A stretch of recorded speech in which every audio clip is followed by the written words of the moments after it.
Okay, let's go ahead and call to order the regular scheduled meeting of the August Boerne BISD Board of Trustees meeting here.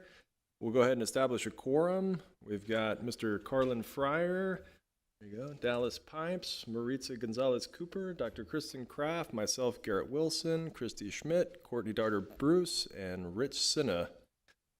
So we've got a quorum. We've got everybody here. At this time, the time is 5:47, and we will go into closed session to discuss Texas Government Code 551.074, deliberation regarding matters related to employment, appointments, resignations, terminations, retirements, and reassignments. Pursuant to Texas Government Code 551.0821, deliberation of personally identifiable information about a public school student. Pursuant to Texas Government Code 551.072, deliberation regarding the purchase of real property. Texas Government Code Section 551.071, discussion with attorney regarding legal issues related to payment of impact and improvement fees. Texas Government Code Section 551.071, discussion with attorney regarding legal issues related to the provision of water utility services at the tree mitigation project site. Texas Government Code Section 551.071, discussion with attorney regarding legal issues related to contracts and insurance payments for the remediation and repair of damages at Boerne High School, Cibolo Creek Elementary School, and Currington Elementary School. Texas Government Code Section 551.071, discussion with attorney regarding legal issues related to an interlocal agreement for the lease of school buses with neighboring school districts. Texas Government Code 551.074, discussion of roles and responsibilities of board members. And so you're going to be busy tonight there. So with that, we will convene into a closed session.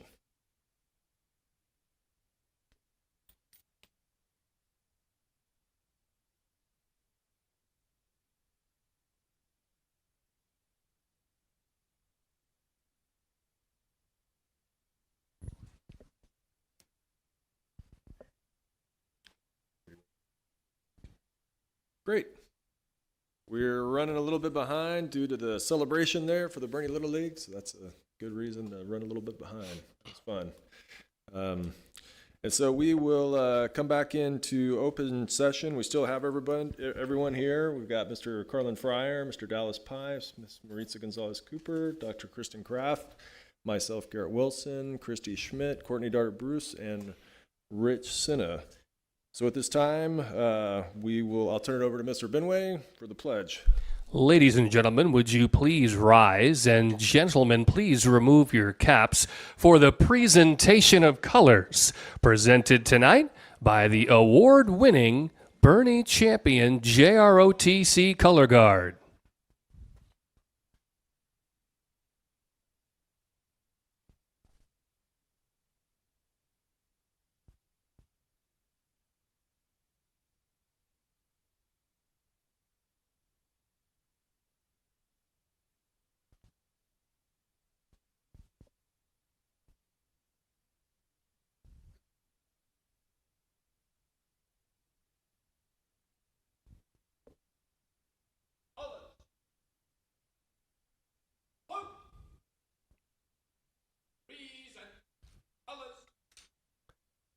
To lead us in the pledges tonight, please welcome our fifth graders from Viola Wilson Elementary School.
please remain standing for a moment of silence and prayer.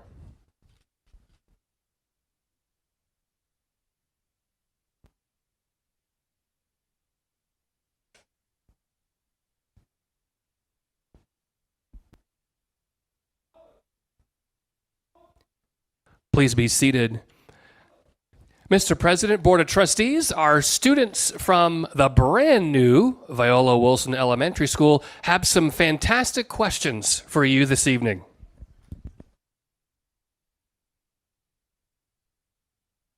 Hi, my name's Stella Ugarte, and I'm a fifth grader at Viola Wilson with all my classmates. And my question this evening for you guys is, what do you like most about our new school?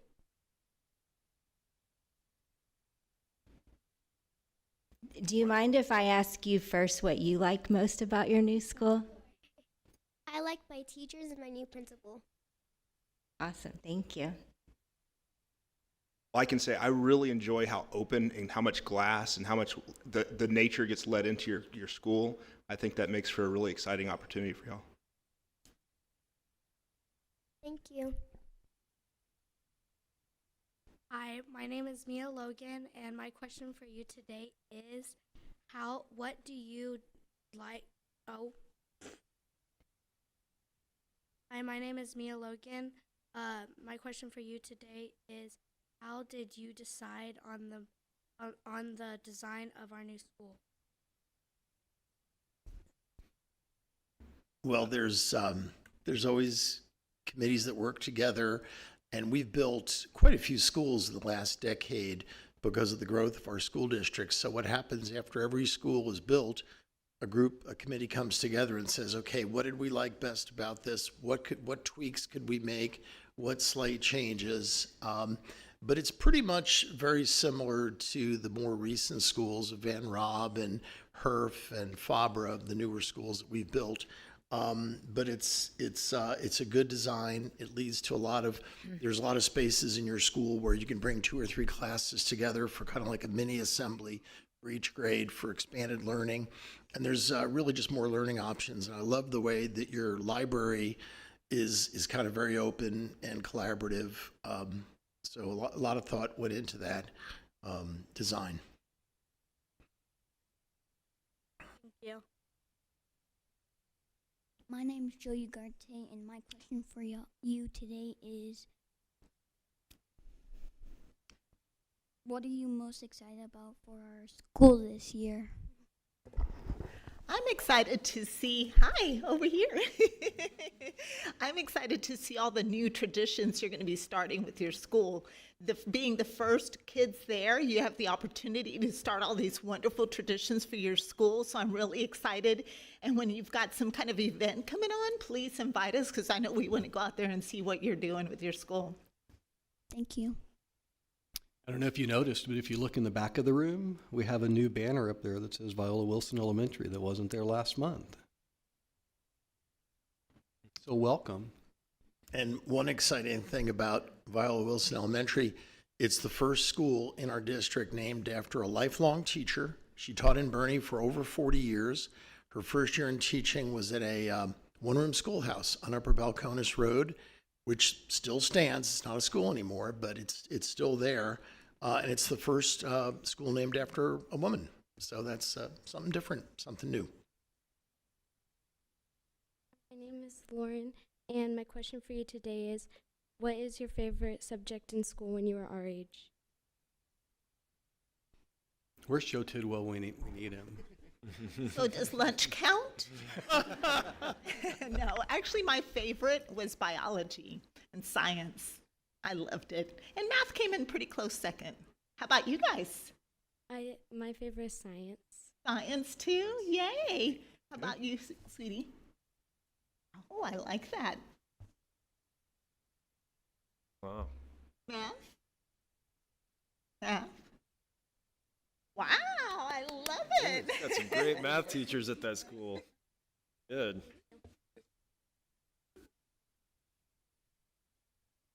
Hi, my name's Case, and I'm glad to be here with you. My question is, do you have any advice for students who want to help make our school better? Hi, guys. Thank y'all so much for coming tonight. It was fun when we were a part of a new school. My kiddos were at Herf Elementary, and it was really special to be a part of something that was new. And so I just want to encourage y'all. I see y'all as leaders. Y'all look like leaders to me. The fact that y'all get to come and be here tonight and ask these really great questions and just challenge us and just be together. I really just encourage y'all to embrace the other students. I think that would really make your school an even better place, and really just include those around you because they really look up to you guys. I can imagine that they do. So I think really to make the school just a really awesome place, a place that everyone feels included, I just want to encourage each one of you to think how you could include someone that maybe doesn't have a friend there or don't feel like they have a place. Maybe talk about your favorite subject with them, or something that made you smile or laugh, or just whatever it is. Maybe it's to sit with you at lunch, but I think that's the best way to make your school the best place, is to include others. Thank you. Good luck, guys. Thank you. Mm-hmm. Hi, my name is Trevor, and my question that I'll be asking you is, what are your hopes for us as the first group of students who are at Viola Wilson? I think it's important, like Ms. Maritza was saying over here, that you guys are the first graduating class of Viola Wilson, and so you've got the opportunity to kind of shape the culture, like Courtney was saying as well. You've got a real opportunity here to lead, and it's something that a lot of fifth graders and a lot of elementary school students don't get. And so I think what would be really cool is for you guys to shape that culture and make it your own and turn it into a great school that where kids work together and take care of each other and help each other out and help each other study, and you know, that you guys promote learning. Because that I love that you mentioned the people there when you asked about what was nice about that new school. I was thinking it's just a beautiful school. You know, it's just an amazing building, but you mentioned the people. And that's important that you guys don't lose track of that. That's what makes a great school. It's the building's nice, but it's the people inside it that really do it, and you guys especially. Thank you. Thank you. Yeah. Good job, guys.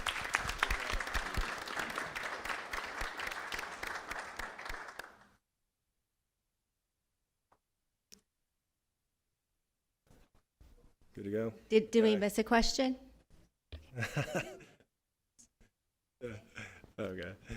Okay. Great. Mr. Benway, back to you for commendations. Thank you, Mr. President, board members, and guests. If we could have our board members come on down for our photos. It's now time for commendations. And if you haven't been to a board meeting before, this is where we honor the absolute best in Boerne ISD from our students and our staff. And tonight we have 8 commendations for you, which we will honor around 100 total students and staff this evening. And so as we have our board members come down, our first commendation tonight celebrates champion charger standout Elizabeth Leachman. Let's give Elizabeth a very big hand. And this is not Elizabeth. However, she called us right before the board meeting, and she got called into work. So not only does she work hard on the track, she works in her personal life. So Elizabeth is working, earning money right now, but we have Coach West and Coach Brown here representing Elizabeth because we wanted to honor her accomplishment. She made history at the 2024 U.S. Olympic Trials. As the only high school runner, she placed 26th and represented Boerne with pride. And those of you who have been following Elizabeth's career know that she won 2 state championships and set 2 state records last season, and she earned a silver medal this summer at the Nike Outdoor Nationals in June. We will show Elizabeth this video that we honored her and that she has made all of us extremely proud. Let's hear it and we won't hear again from her. She'll win more medals this year. Coach Leach says yes, she will. Let's give a huge hand for Elizabeth Leachman and all of her success. Our next commendation goes to elementary school, the Fabra Elementary Student Council. Let's give the Falcons a big round of applause. The Fabra Student Council earned the 2024 Texas Elementary Principals and Supervisors Association Student Leadership Award. This award honors outstanding student leadership teams and their impact on our school communities in the state of Texas. The Falcon Student Council goes above and beyond in their efforts, which not only positively impact their campus, but also our community. Let's hear it for the Fabra Student Council and their amazing sponsors as well. And are the parents here of these fine young kids? Would you raise your hands? We want to thank you for supporting the Fabra Falcons and their success. Congratulations. Thank you very much for being here, and we know we'll see more of you up here in the future. It's an outstanding group. Our next commendation celebrates the spring 2024 tennis state qualifiers and medalists for the Boerne Greyhounds and Champion Chargers. Let's hear it for the Greyhounds and the Chargers. A total of 6 Greyhounds and Chargers qualified for the state meet. Boerne's Justin Barraza, as well as the doubles team of Ben Rowe and Nick Dubé, won regional championships, while the mixed doubles team of Charles Henderson and Amber Lewis for the Chargers won regional championships. The Chargers are out of town tonight at a meet and cannot be with us this evening. Boerne's Owen LeBay earned the 2024 UIL Class 4A State Singles Bronze Medal. Let's hear it for the Greyhounds and the Chargers and their tennis programs. And if we have any parents here from the Greyhounds team, please thank you for being here and supporting our students. Our next commendation is a big one and honors the Champion Chargers for winning the 23-24 Dan Cook Cup. Let's hear it for the Chargers.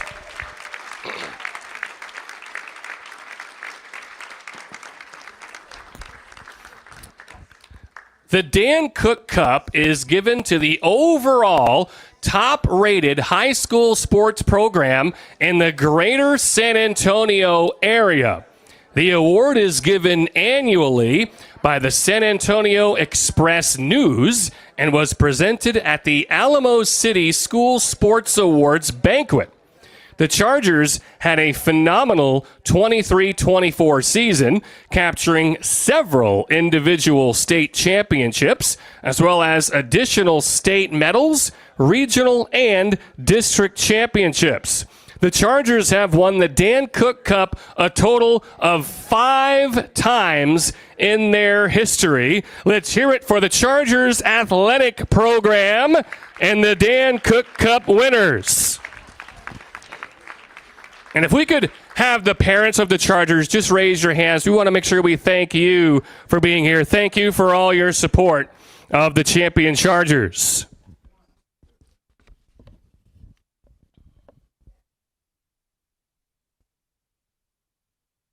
Congratulations. Go Chargers. Best of luck this season.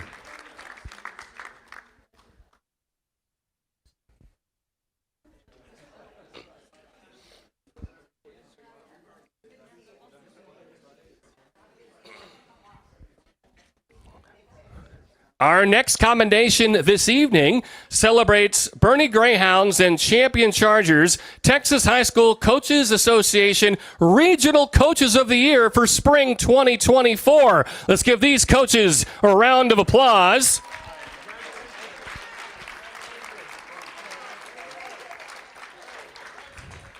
The Greyhounds, Neil Hogan was the Region 8 Assistant Boys Soccer Coach of the Year, helping lead Boerne to the 2024 Class 4A State Silver Medal.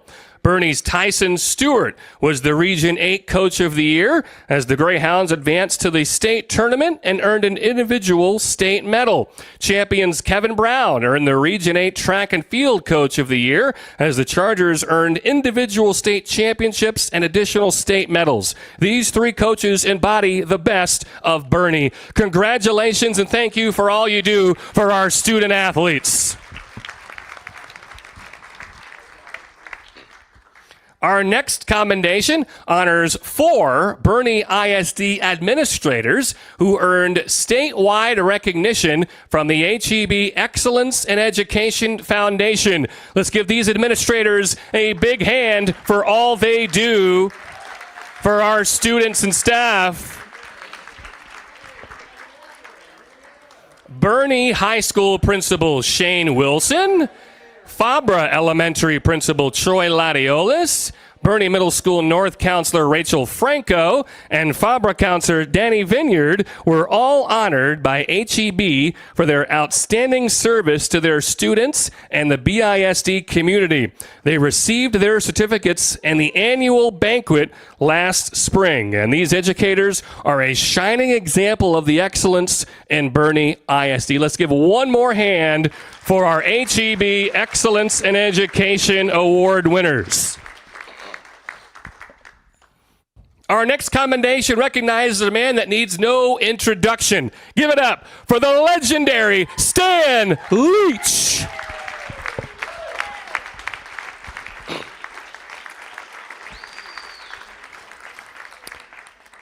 Stan Leach has been selected to the Texas High School Basketball Coaches Association Hall of Fame class of 2025.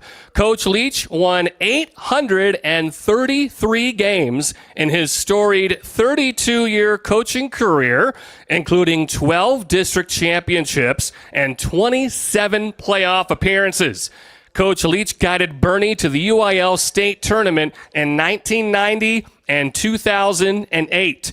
Coach Leach is in his 38th year at Boerne ISD and his 25th as the athletic director. And we want to also welcome Mrs. Leach here tonight, Carla, who is a fan favorite across the district as well.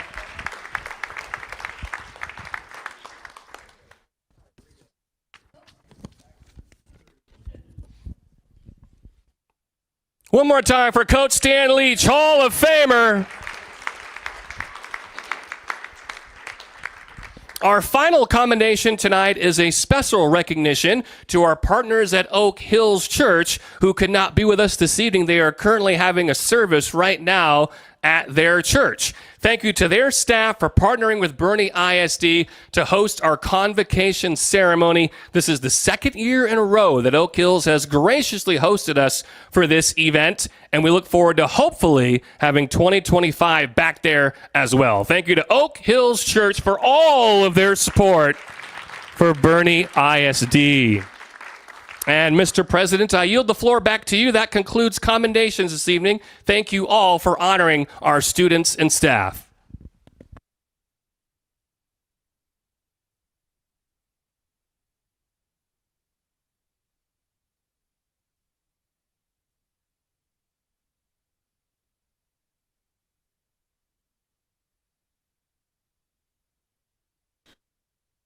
Thanks, Brian. Thanks for everybody who came out. A lot of great things happening in BISD. With that, I'll turn it over to the man who needs no introduction again, Coach Leach, for core values in action, the Texas way.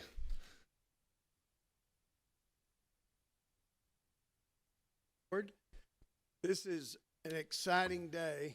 We've been working on this for about 6 years. It's called the Texas Way. What would happen is our high school association or AD's association would go to national conferences, and guess what they always ask? How do they do it in Texas? And I know how they feel, because when I go to state conferences, you know what they say? How do they do it in Boerne? So we could use the Boerne way, just like Stephen Mackey used the Texas way. What is the Texas way? It's a joint campaign, as we have there, from our Coaches Association, our AD's Association, but we're on the ground floor of two-word character development. This is our 7th year to be with Stephen Mackey, and our example is our leadership council that you know about. We have 3 times in the fall semester, and we meet 3 in the spring. And Stephen Mackey is our teacher. And why do we do it? We want to improve our sportsmanship. decrease the numbers of ejections, and improve relationships with coaches, athletes, and officials and fans. We have a official shortage in the state of Texas. We have official shortage in San Antonio area because I can't imagine they don't like the abuse that they get.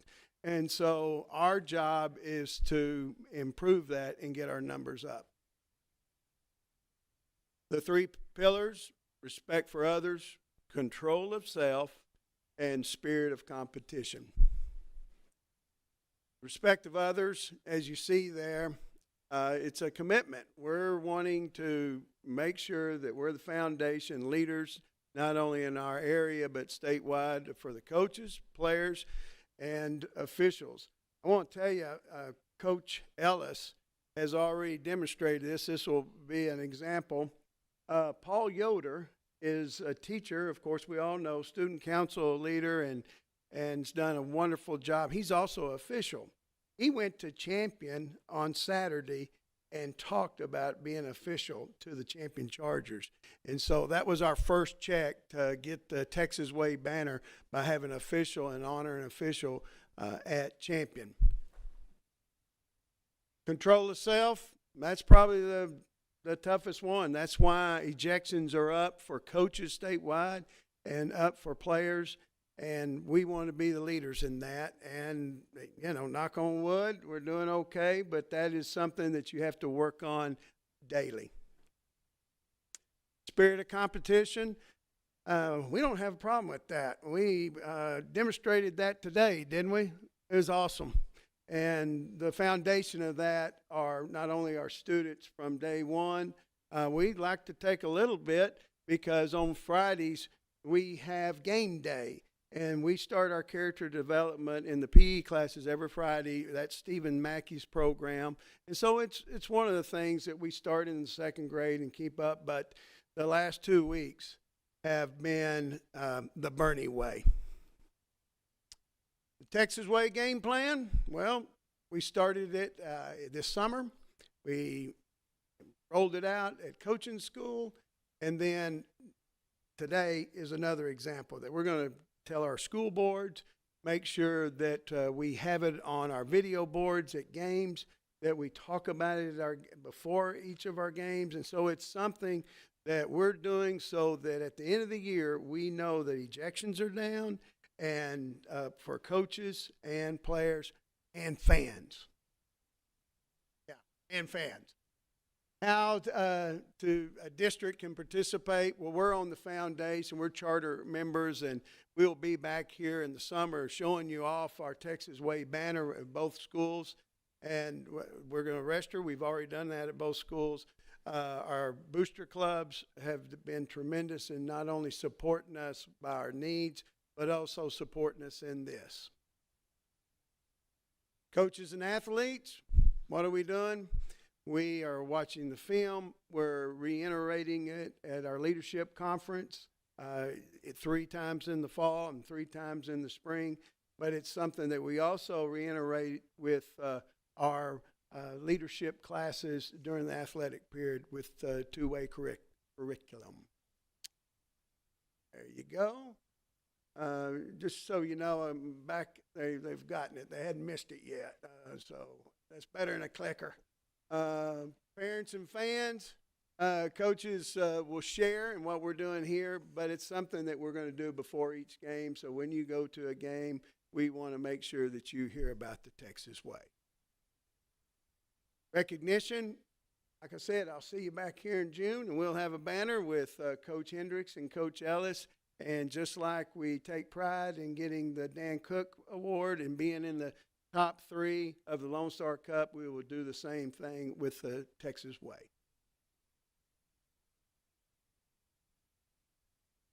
Register, we've done it, check. Most important, we are sharing it with you. And we want you to be leaders and help us with this because it is something statewide that's a problem. We got to get our coaches' numbers up. We've got to get ejections down, and we got to recruit officials. And those are things that we think that this initiative will help with. And go Greyhounds, go Chargers. Any questions? No questions, Coach. Just many thanks to you over many years of showing leadership in promoting character development with our students. And I think the relationships that you've had with so many of your players over the years is testimony to that. But with all the stuff that's going on in society today, we can't promote character and integrity enough. So I'm very pleased to hear this, and I want to just say hearty thank you for the leadership you've shown. Thank you. I want to also compliment that our speaker at Convocation was the editor of this, Stephen Mackey, and we're in a relationship, and it's helped him and it's helped us immensely, and it was the great start of the school year. Not very many people had Stephen Mackey at Convocation, but Boerne ISD did, and we think that's awesome. Thank you. Okay. Thanks, Coach. Okay, next up, we've got our BEF Wow moment. Brian, did you need to introduce that, or? Yes, Mr. President, the BEF Wow Moment tonight is a fantastic collaboration at Champion High School. It's a very neat flight simulator. So this is the BEF Wow Moment for August.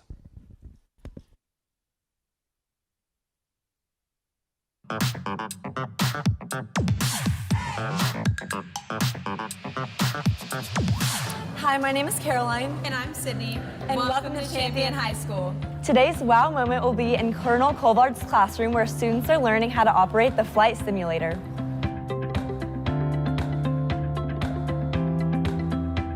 So our aviation program is kind of the foundation of our program. There are several programs within the Air Force that the cadets can apply for Flight Academy scholarships and programs. And this, the inclusion of our flight simulator that we were graciously granted to us through the Boerne Education Foundation is an avenue to get our cadets experience in flying aircraft and kind of build upon that skill set. I've been interested in flight for a long time. As soon as I joined the JRTC program, our curriculum and just speaking with our instructors got me interested in just planes and flying and the science of how all the avionics and aviation industry works. The simulator itself is top of the line. It's very immersive and you really feel like you're in an airplane, which is fantastic. You get that feeling that you're in the sky, you have your instruments, you have all the panels. So it's really an immersive, really interesting and exciting experience in and of itself. Thank you for supporting every student, every teacher, and every school in Boerne ISD.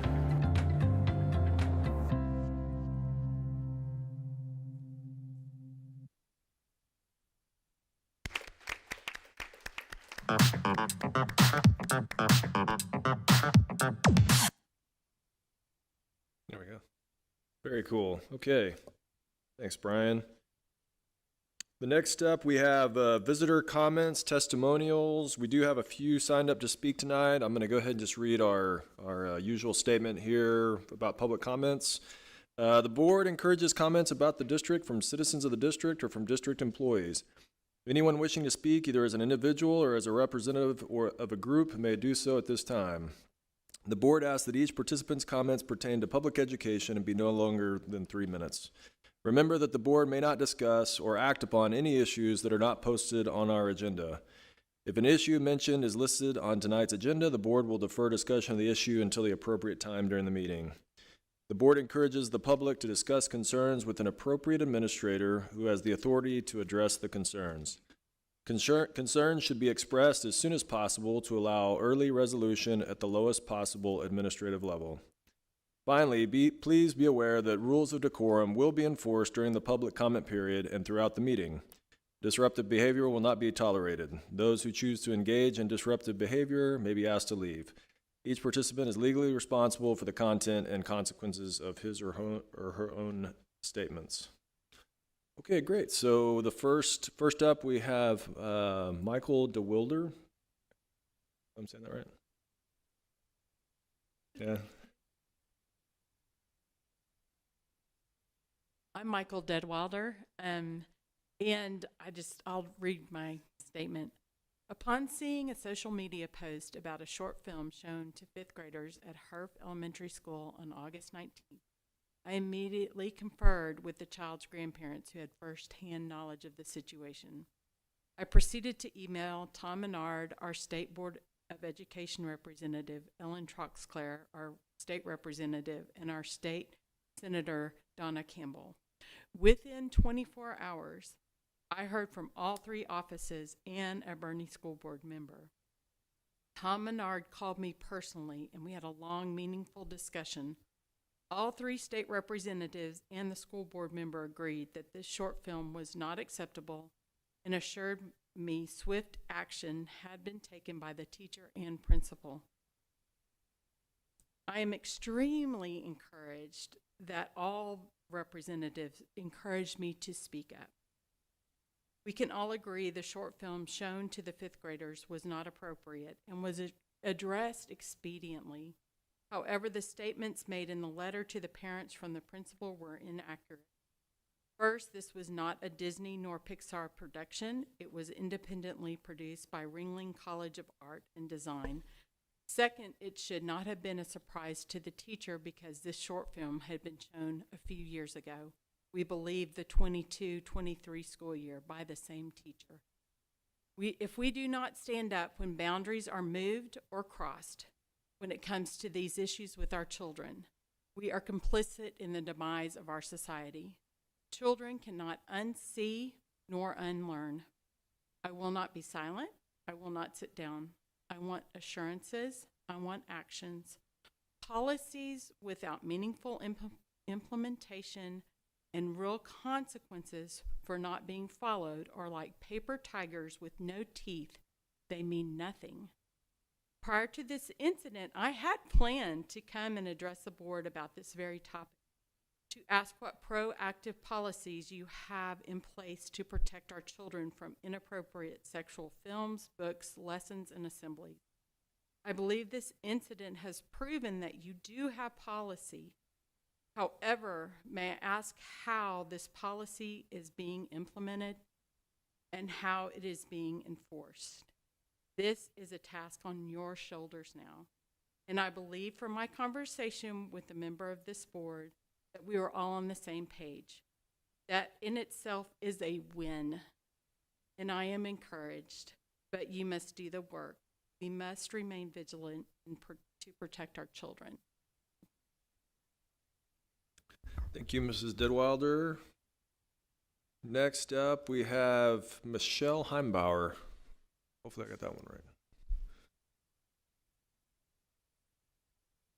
right. Good evening.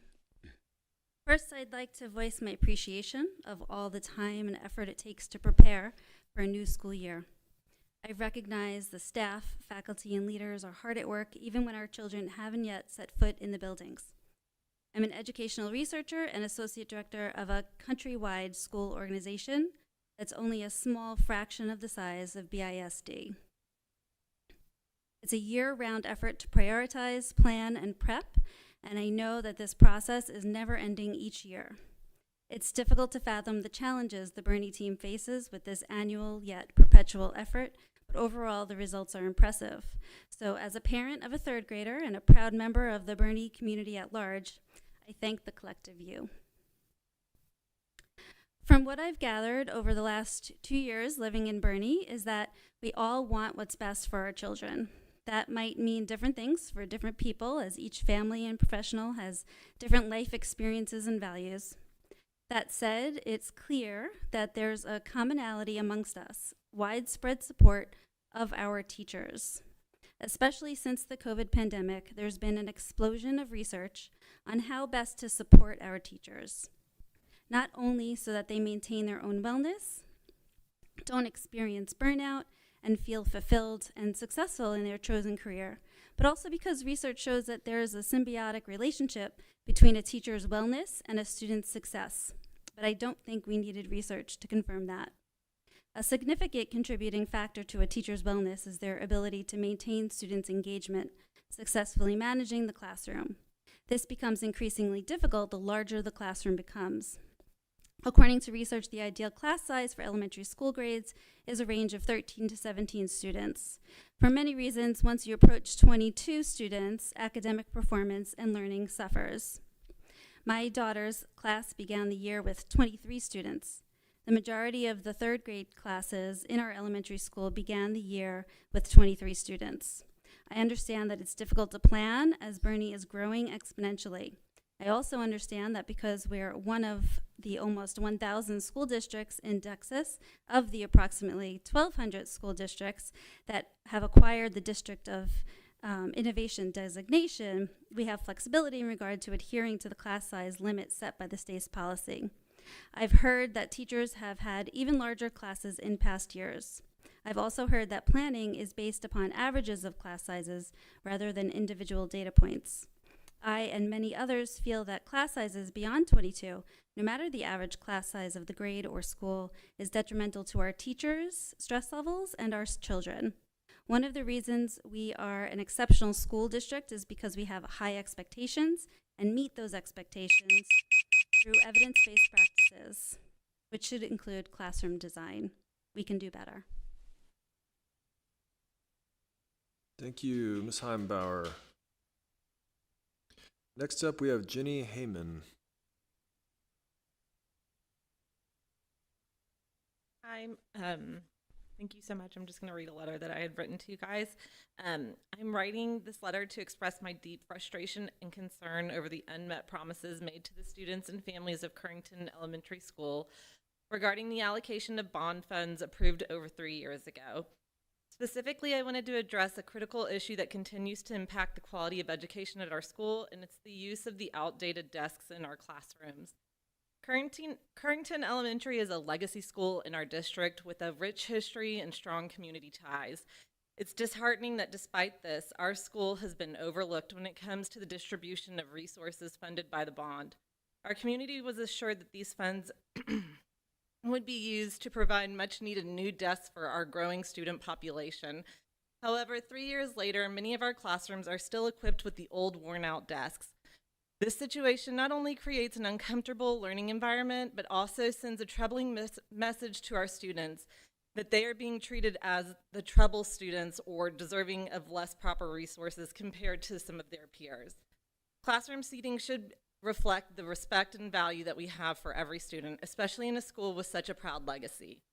The presence of outdated desks undermines the learning experience and conveys a sense of neglect. This is unacceptable and is imperative that the promised new desk be delivered without further delay. It is crucial that Boerne ISD ensures equality among all of its campuses.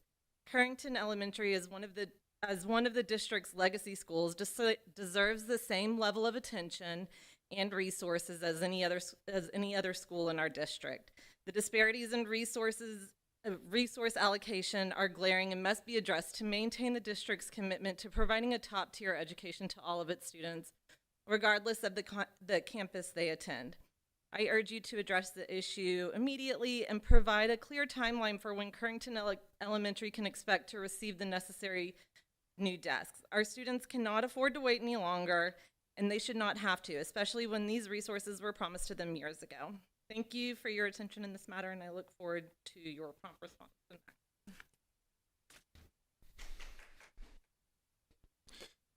Okay, that's all the public comments that we had. Thank you to all of our speakers for taking the time to come out and address everyone here. We do appreciate it. Okay, at this time, the next item up is approval of the agenda. I would entertain a motion to approve. I move to approve the minutes as presented. Okay, the agenda is approved. Next, we have consider action, if any, regarding items discussed in closed session. I think we're going to have to reconvene back in a closed session later, so nothing to speak about right now, I don't think, right? Unless anybody's got something. Okay, next up, we've got the consent agenda. We need to pull item B, the personnel report from that, and so we need to go back, when we reconvene into closed session, we'll continue to discuss that, but I I would entertain a motion to approve the consent agenda minus B. Mr. President, I make a motion that we approve the consent agenda without item B, the personnel report. I have a second. Great. We got a motion and a second. All in favor say aye. Aye. All opposed, same sign. The consent agenda is approved. That's item B. Okay, next up, we've got governance. So we'll move into that part of the meeting. Let's go to board member reports. You want to start on which side here? Rich, you want to start on, oh, Garland, you mind if we start on your side? Or do we want to start in the middle? We can mix it up too, you know? I'm happy to talk about the Board Finance Committee. We met on August the 15th, week before last. Had a number of great discussions. First was regarding the Kendall County Appraisal District property value process. Quite a bit of discussion regarding the changes in the property values that were presented to us over the recent months, and Mr. Scott, I know, is in the middle of looking into more of that for us. We talked about a letter of support for the crossing guard program that was delivered to Kendall County and as a solicitation of continued funding for that program.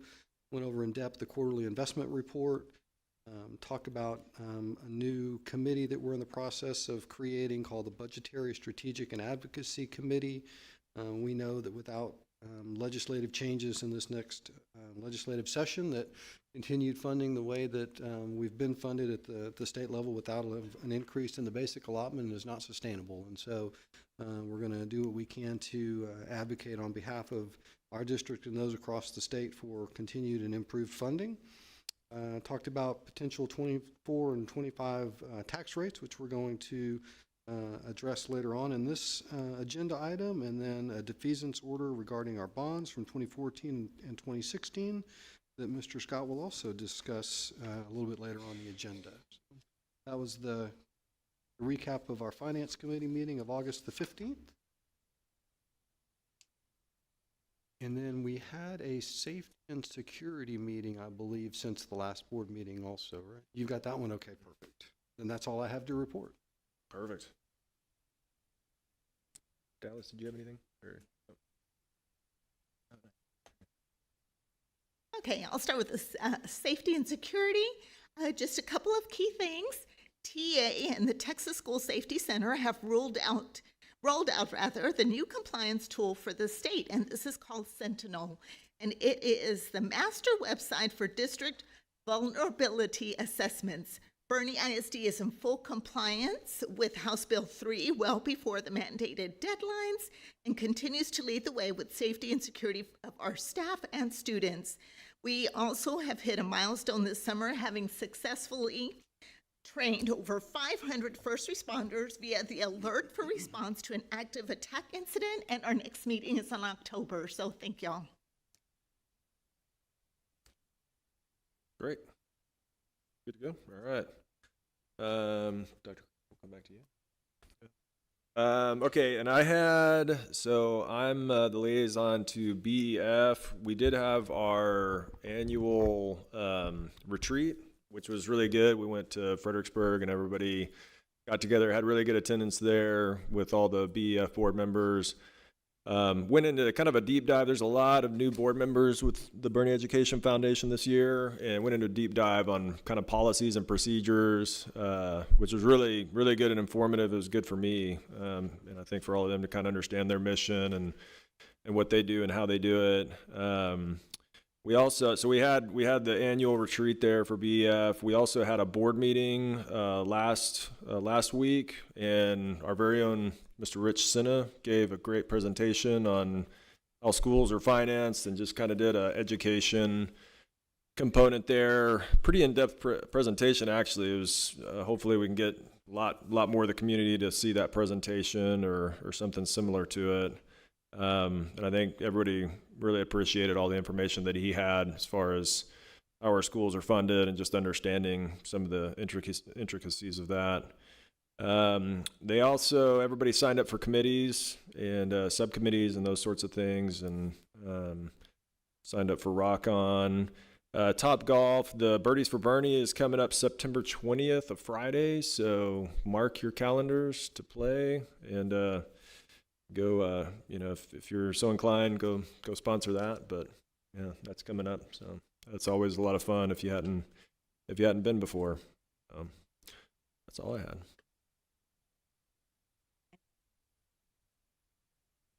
Thank you, Garrett. Also, in conjunction with BEF, our PTO presidents were invited to join our Boerne Education Foundation board members. Also, the principals were invited to attend. This took place on August 16th. We had great participation. Our BEF president, Nicole Gallegos, presented the Boerne Education Foundation's history, purpose, and events for this year. Also, just our PTO in general, our PTOs are just getting ready to start their regular meetings in September. They're excited to, many of them new, to work with all the principals. They're trying to fill their rosters and get ready to start their meetings in September. And thank you, Yvette Rainier, for inviting our presidents to convocation. This was their second year to get to attend that, and they really appreciated it. Looking forward to being able to jump into my committees, being a part of the communications committee. We've decided to meet every couple months, and so I look forward to being a part of that. I don't have any updates because we haven't met yet, and also the whole child, just being a part of that committee as well. So look forward to jumping in and being a great part of this great Boerne ISD community. Awesome. Mr. Sinna, you've got a lot of stuff. Okay, I think I'll move right into, if it's okay, Mr. President, into the legislative priorities. Sure. If we could show that on the screen, because that's really the update of the legislative report. Although Dallas and I went up to Austin a few weeks ago, we had meetings with the staff of our state senator and our state rep to go over what we will likely approve tonight. And also we met with the senior aide to Governor Abbott regarding our priorities and issues as well, because we want to have a voice in Austin as the legislature, takes up the issue of education. The last major change to public school financing occurred in the 86th session, which was in 2019. And that's when there were updates to the funding formulas that dictate how much money we have. And I think a lot of people don't really realize we essentially have a spending cap in the state of Texas, where you've got funding formulas that say, hey, for every student, you're allowed this much money. It's called the basic allotment, $6,160 per student. And there's weights on top of that which give us extra money. But our funding as a district is about $1,500 less for our general fund than the average district in the state of Texas. And that's largely due to the fact that we have a lower poverty rate and other factors that are key drivers of school funding. But in any event, what's proposed for our approval tonight are 4 items on the legislative priorities, and this will give us talking points when we visit legislators in Austin. In the last session, we had 20 volunteers from Boerne go up. We had a good training session beforehand. We met with 70 legislators, and those were representatives and senators on the Appropriations Committee in both House and Senate, as well as the Education Committee. And 4 of our 5 priorities were approved in the last session. Unfortunately, the biggest one that drives finance, the basic allotment, did not increase. So whereas inflation has been 22% cumulatively since 2019, the basic allotment has not increased. And what's interesting is most businesses, when they're faced with inflationary costs, raise their prices. Well, we can't print money like the federal government. We have to stick within a budget that we're allotted. And so there's been no inflationary adjustment to the basic allotment in 5 years.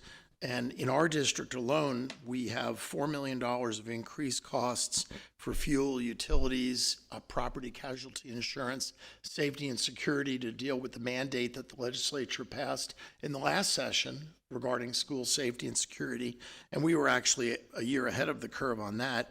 But with a $4 million increase, that none of that goes to the classroom. So that's a challenge. So we're calling for an increase in the basic allotment to counter the effects of inflation. And next, we address the issue of teacher compensation, because an increase in the basic allotment would generate more money for our district to spend as we see fit. And certainly, not only do teachers need to be compensated better, but a lot of our hourly employees do as well. And it's like two wings on a plane. You have your education folks here, your teachers, your principals, your counselors, but then you've got your auxiliary workers. And if you don't pay them properly, one wing goes down, and what happens to the airplane? The airplane crashes. You got to have both. You got to take care of all. But it's worth noting that in the state of Texas, teachers earn about an average of $7,500 less than the national average. And we don't think our teachers are average. We think they're above average. If you look at the 4-year graduation rate in the state of Texas, we're over 90%. In Boerne, we're like 99.4. And if you compare subpopulations, whether it's Hispanics, African Americans, economically disadvantaged, we surpass the 4-year graduation rates of a lot of states in the United States. We blow away California, Florida, New York, similar large states. So, what we're advocating for, a lot of folks say, well, if you increase the basic allotment, that will allow you to give good raises to your teachers. But what our priorities are calling for very specifically is a teacher retention allotment that's specifically designed for teacher compensation. And we feel that's important because surveys show that, folks are considering leaving the field. Our turnover last year was far lower than the state average, and it wasn't really too bad. But statewide, it's an issue. Nationwide, it's an issue. So we're calling for a permanent retention allotment. And I think it's worth noting that in the current 2-year biennial state budget for Texas, there is $4 billion allocated for K through 12 public education. It was but not appropriated. To appropriate the money, you need to pass legislation to appropriate what's been allocated. Well, since the legislation wasn't passed, there's $4 billion sitting in the state of Texas budget, which would be about $4 million a year to us. And I think we all know, just having gone through budget workshops all spring long, $4 million would have come in handy, and that's already in the budget, but it won't get spent this biennial. So we're calling for that in the next session. I think we're probably going to be one of the only districts that really focuses on that. But if you really, and every legislator I speak to all says, hey, we need to pay our teachers more. Well, yeah, well then do something about it. You got the power, And so that was number 2 on our list. Number 3 is increased financial support for school safety. The legislature, following the tragedy in Uvalde, passed legislation, House Bill 3, that basically said, hey, we require an armed guard or a school resource officer in every school in the state. And they gave with that $15,000 allotment per school, which is maybe 1/5 of the cost of an SRO, but they also give a $10 allotment per pupil. So basically about, I'd say, a quarter of our security costs is covered through state aid, and that's wonderful. And we're not saying it has to be 100%, because state mandates can get out of control, just like federal mandates can get out of control. But there had been a bill in the last session to basically double that, and that would be very welcome if the state would pick up 50% instead of 25%, and that would be $300,000 that we could put into the classroom. So that's the third item on school safety. And I also want to point out that, it had always been our intention to increase our number of school resource officers prior to Uvalde. We were at 4 back in 2019. We went to 7 when House Bill 3 passed, which generated, a good increase in K through 12 public funding. We went to 7, and it had been our intention to go to maybe 9 or 10 last year. Well, then Uvalde happened, and it was like, okay, well, how do you differentiate between the schools? Everyone's got to, so we went to 12. We went to a 1-to-1 ratio, and added some extra support at the high schools this past year. And then lastly, continued property tax relief. And some people might say, well, gosh, you want to get extra money from the state. Why are you advocating for property tax relief? Because traditionally in the state of Texas, the state covered about half of the cost of K through 12 public education, half. But as appraisals increased throughout 2008, 10, 12, 14, 16, 18, that percentage fell from 50 down to about 35%. How is it made up? Through property taxes. So your homeowners and your business owners, 60% in Boerne who do not have children in the schools, say, hey, I'm paying a lot of property taxes. So the state made a commitment in 2019 with House Bill 3 to increase the percentage of state funding of K through 12 public ed. They threw more money at public ed, which is great, but they also allocated a certain amount of money requiring districts then to lower their tax rate, which we've done. And we've done it substantially in the last 5 years, from $1.04 down to under 67 cents on the maintenance and operation. So, but with appraisal growth in the last couple of years, which has been rapid and significant, the percentage of state support for public ed has gone right back down from 50 down into the high 30s. So in addition to, the basic allotment, which is how we fund our schools and our classrooms, we're asking for, a continued focus on property tax relief. And I have no doubt the legislature will do that. In the last session, the governor promoted that we dedicate half of the state record $33 billion surplus to property tax relief, and they did. But education funding wasn't really dealt with. Well, now you've got 80% of the districts in the state of Texas running deficits, and I suspect there'll be just a demand to do that. Education savings accounts, obviously the governor's promoting that. That'll be on the agenda as well. So in any event, I think these four items position us well to give good talking points. We have received the support from our local representatives, our state senator, or several of our state reps that have parts of Boerne ISD, and they support what we've written. We said, hey, can you support this? Will you vote for this? Yes, we will. So we just need to, we want Boerne ISD to have an outsized presence in the next legislative session, and that will be whether it's contacting via email, via phone call, visits, testifying in front of the legislature. We need to be aggressive because we're in better shape than most districts because I think we manage our finances better. I mean, I don't want to get into a long dissertation on that, but there were some districts in the San Antonio area that used federal money that they knew was going to go away to give out raises. It's like, okay, well, that's a sugar rush. When the federal money goes away, where are you going to come up with the money? And now they're crying. So we didn't manage it. We focused our federal aid money for COVID on improving student performance. So in any event, those are the four items, and I don't know if you guys have any questions or comments or thoughts or what have you. Well, I can say after the people we spoke to, I think it was really impressive what you kind of put together here and to offer some accountability. I think a lot of schools are pushing for, teacher pay to increase, and they needed that basic allotment to go up. But for us to kind of come back and say, like, hey, we're willing to be responsible, and what you're bringing about as far as attendance and being accountable for that, can you speak on that a little bit? Yeah, that's a good question.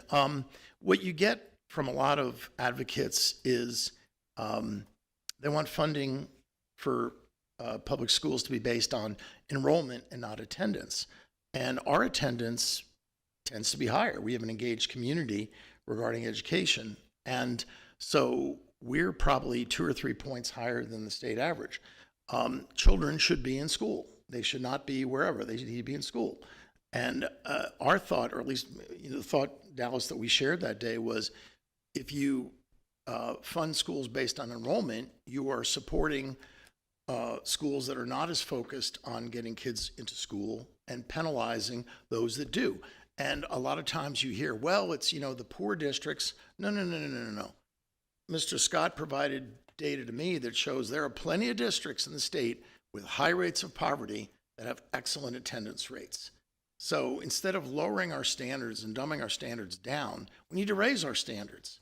That's what education should be all about, being the best you can be, So I think that message was well received because a lot of advocates don't go down that road. They don't talk about property tax relief. They don't talk about higher expectations and standards, and we do.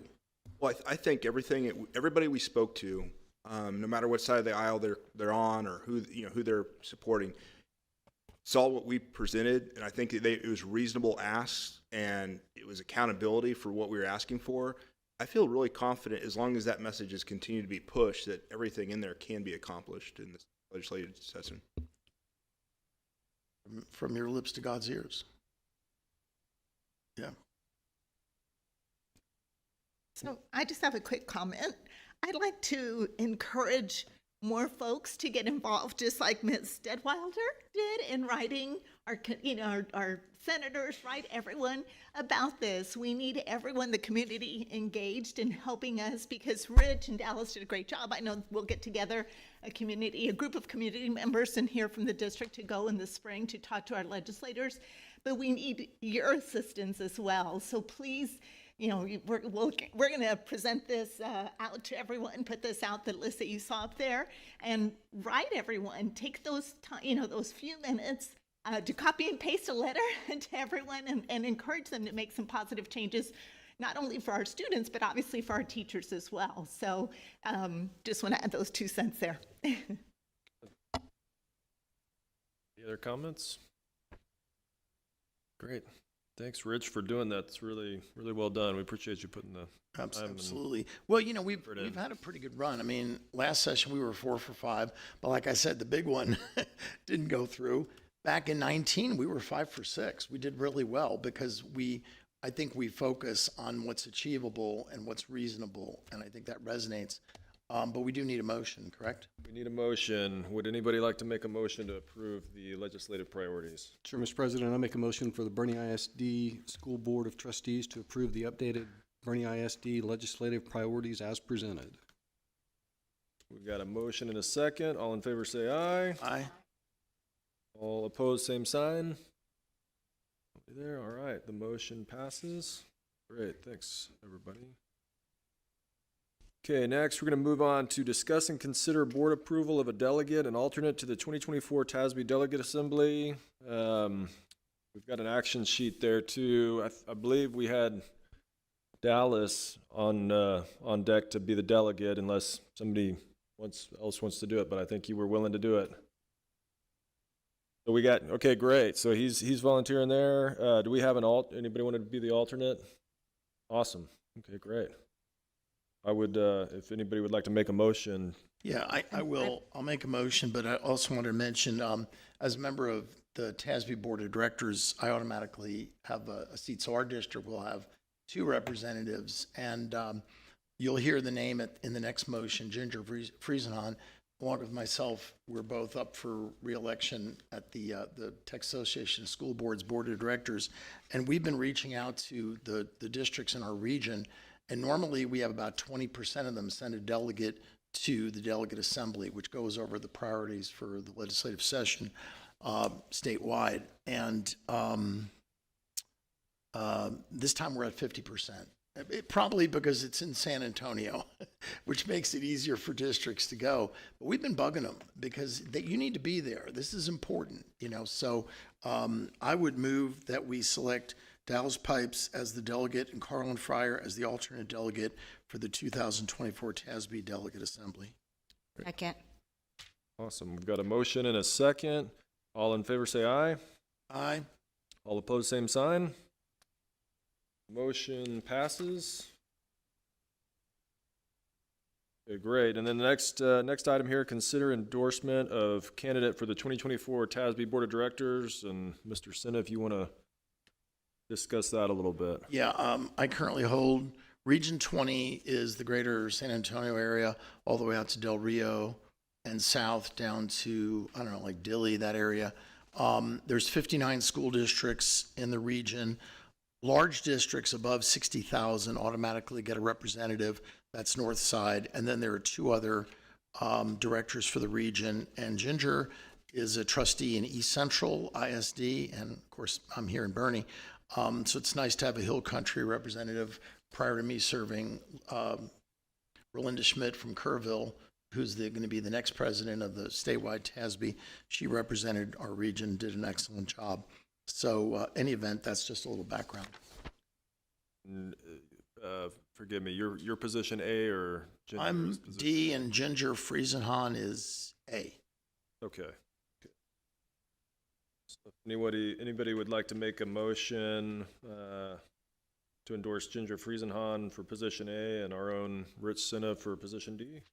So moved. Right. Second. All right. All in favor say aye.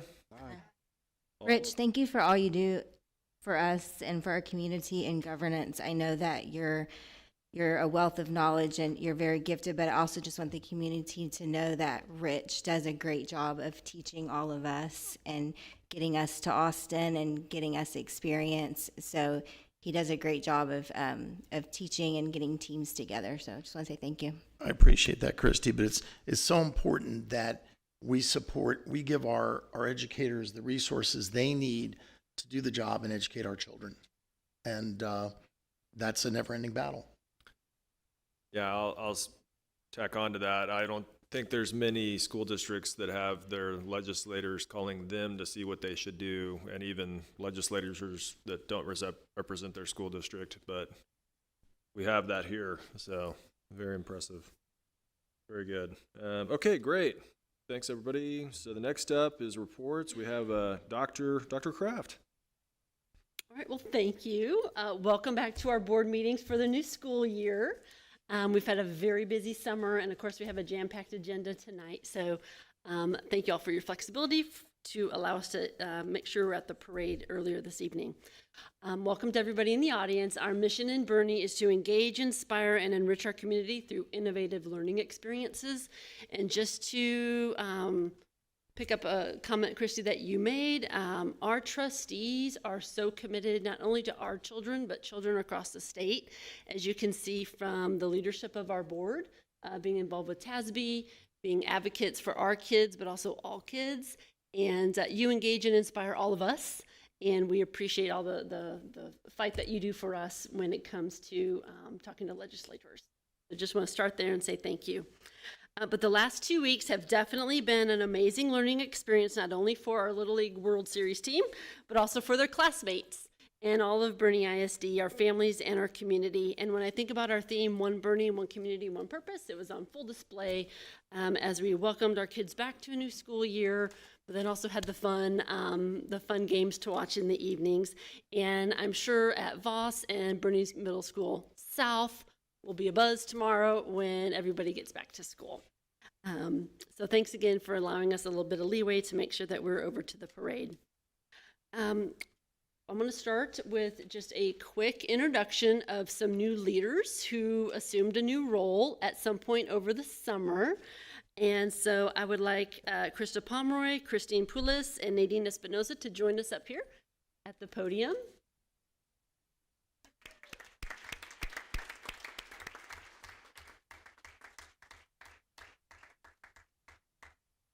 So I've shared many of these updates with you, but this is a tradition to introduce our new leaders. And so Krista Pomeroy, as we've discussed over the spring, her position was elevated to Chief of Student Supports to lead our system of care and our family community engagement, lead the work of our counselors, so many things.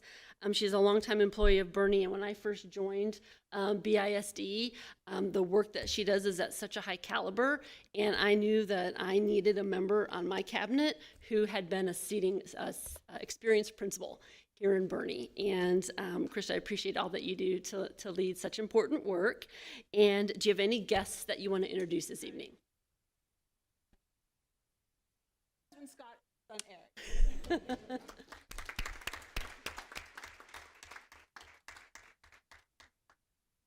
She spends a lot of time with us and answering the messages and the phone like all weekend long. Thank you. We appreciate that. Christine Poulis, I hope I said your last name correctly. Okay. So over the summer, Christine was named our Director of Advanced Academics and College and Career Readiness. And she has been the lead counselor at Boerne High School, making a huge impact with all the kids over at Boerne High School. And she played a critical role in really strong outcomes for CCMR over at Boerne, and we're excited for her to expand her impact across the whole district. And she has been at Boerne to get the year started, but that transition is around the corner, like next week. So she'll be joining us over here and diving into district level leadership work. So we welcome you to the team. And do you have anybody that you'd like to introduce tonight? Right. So welcome. Look forward to getting to know you even further as one of our district leaders. And we want to give a special welcome to Nadine Espinosa. She's a director of human resources. Miss Espinosa joined our HR team this summer from San Antonio, where she was a director of recruiting and staffing. And here in Boerne, she will lead recruitment and retention efforts, building processes and systems. She has already been meeting with key community groups around town, Workforce Boerne being one of them, building relationships with organizations, and just jumping in with both feet to learn all about Boerne. So Nadine, do you have anyone that you'd like to introduce tonight? Those couldn't be here, but I have a 7th grader and a 2nd grader, and I told them that what was happening tonight, so they were very excited. But I hope to hopefully move them soon to Boerne and be part of this awesome community very soon. Awesome. Congratulations to all of you. Do you want to take a quick picture? Okay.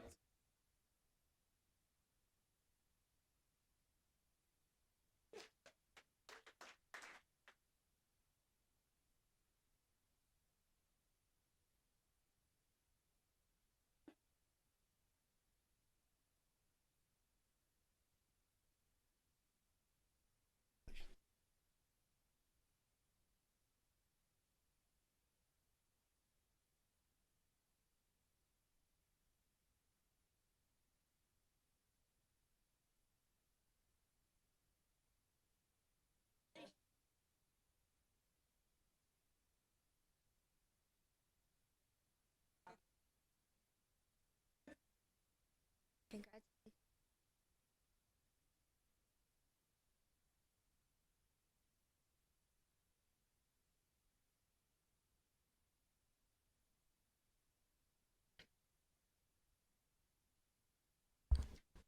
I have a few more comments.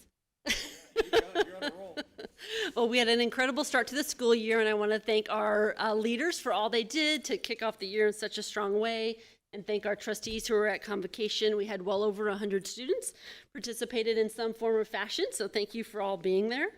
And during the spring, all the listen and learns, I heard a lot from our middle school parents about please help our kids build relationships. Those phones are getting in the way of our kids having meaningful relationships at school. So I took that feedback to our leaders. Of course, they were right there and they heard it all with me. But we had lots of conversations about cell phones in middle school and all that, which led to us getting feedback from our middle school parents over the summer. And I just wanted to share with you that we have had an overwhelming positive response to having restrictions on cell phone use at middle school. So as a reminder, we don't have cell phones out at lunch in middle school, and we don't have access to cell phones during the passing period. And we have heard nothing but positive comments from our leaders, from our parents, our teachers. And, they're seeing kids be kids. They don't have their heads in a device at the lunch table. They're actually engaged in conversations. And so that's, couldn't ask for anything more. Parents have been highly receptive and supportive, and just can't, say enough about how well that move went. So, and then just a few other reminders. We have our communications audit around the corner. The district-wide survey did go out last week. We have on-site focus groups happening in September, and really we're always a learning organization. We're about continuous improvement. So I look forward to seeing what we learn, because we always want to be putting the best foot forward to make sure we're meeting the needs of our district. And then a quick enrollment update. Today we're up to 11,045 students. We're monitoring enrollment every day. We have a team that meets every afternoon, and we look at our class counts, and we look at schools that are over projections, under projections. We're studying everything, and counselors are actively balancing classes. So that concludes my update. And I actually have the next presentation or two. Okay. I just had a Okay. quick question on the enrollment. It looks like right now, I think especially with we know we have 11 baseball players coming back tomorrow, But there's a bunch of siblings, and so we'll probably gain 20 kids tomorrow, which is going to put us exactly halfway between our demographers' lowest projection and their moderate projection. We're going to be smack in the middle, and we usually gain kids all the way through to Labor Day.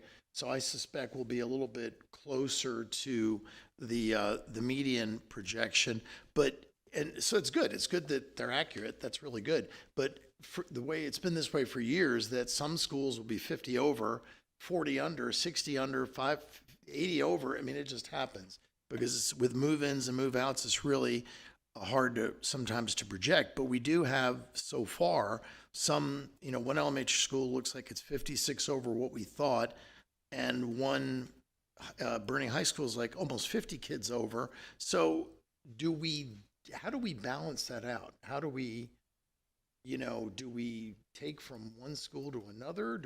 What do we do? So great question. And that's why we have a team that meets every afternoon to look at enrollment patterns and trends.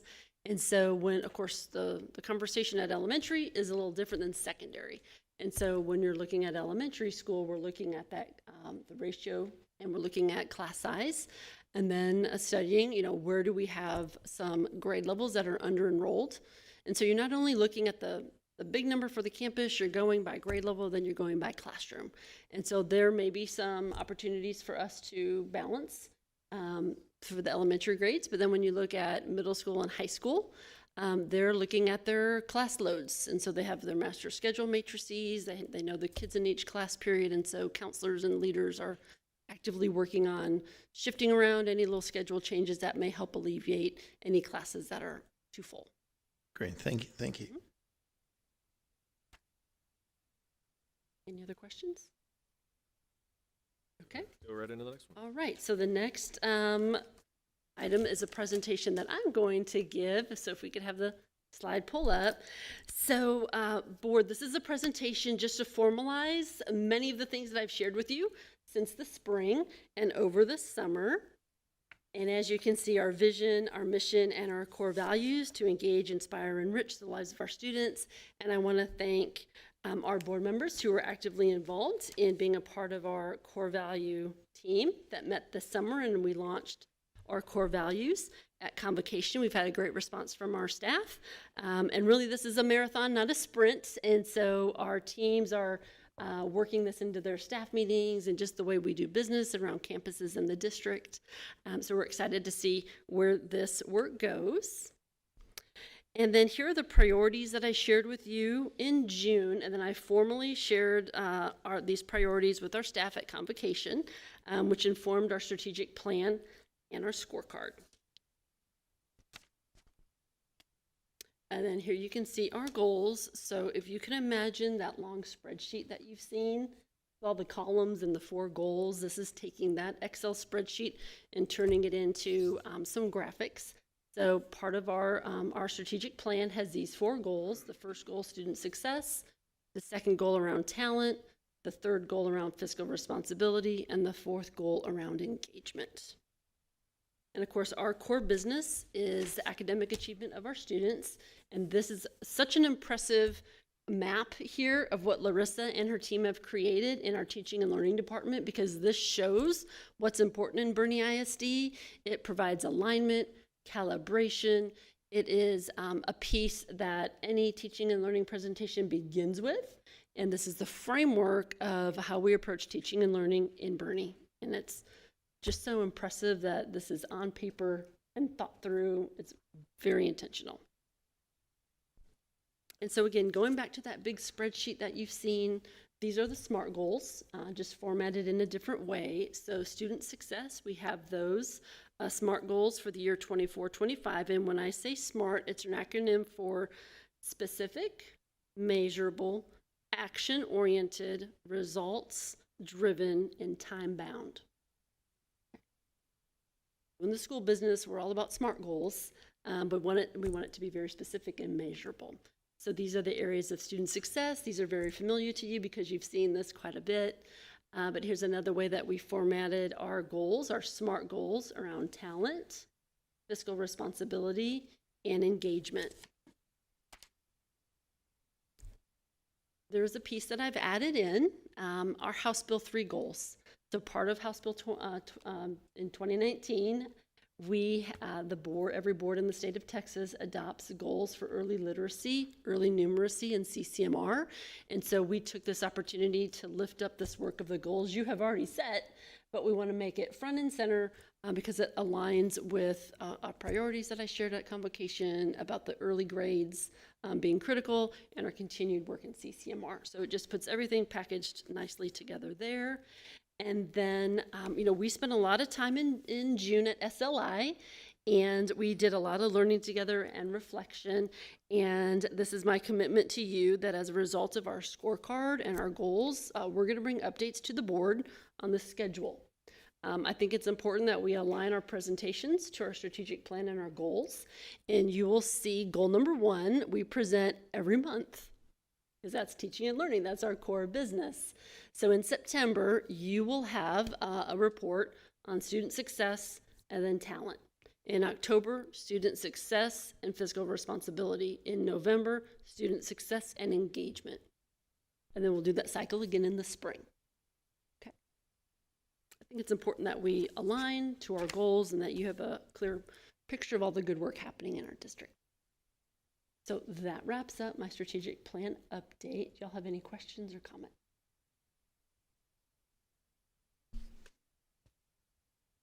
The only comment I have is on the front page. I don't know if it was prophetic, but the student on the left-hand side was on the Boerne Little League team that went to the World Series. That's Gage, Yes, a few years ago. Yeah. Yes, someone pointed that out to me. Yes. So, Dr. Kraft, I'll just have a couple of comments. One is, you obviously went through this in detail at convocation and very well received, a lot of positive comments, love the new vision. And then the other observation that I have, Coach Leach, when you were up here earlier talking about the Texas way, the Boerne way, when you look at, if you go back to I think it's the 3rd page on this presentation, in our new core values, every child, every day, respectful relationships, excellence through integrity, and commitment to service really echo everything you talked about in the Boerne way and the Texas way. And so the way that everything is integrated, I know, having known you now for 8 months, nothing happens by accident. And it's just impressive to me to see the integration and collaboration all the way through. Thank you. Well, it's a team effort. A team effort. Okay, so if we could move into the next presentation. That's also one that Wes and I, Mr. Scott and I, will be presenting together. I'll give him a minute to make his way up. So you've heard mentioned tonight the legislative session, the state of finances across the state, finances for the district, and I wanted to give you a preview of how we will be approaching preparation for the fiscal year 2025. And so tonight we'll do a quick revisit of our budget adoption process led by Mr. Scott, and then I'll introduce our plan for engagement and share our next steps.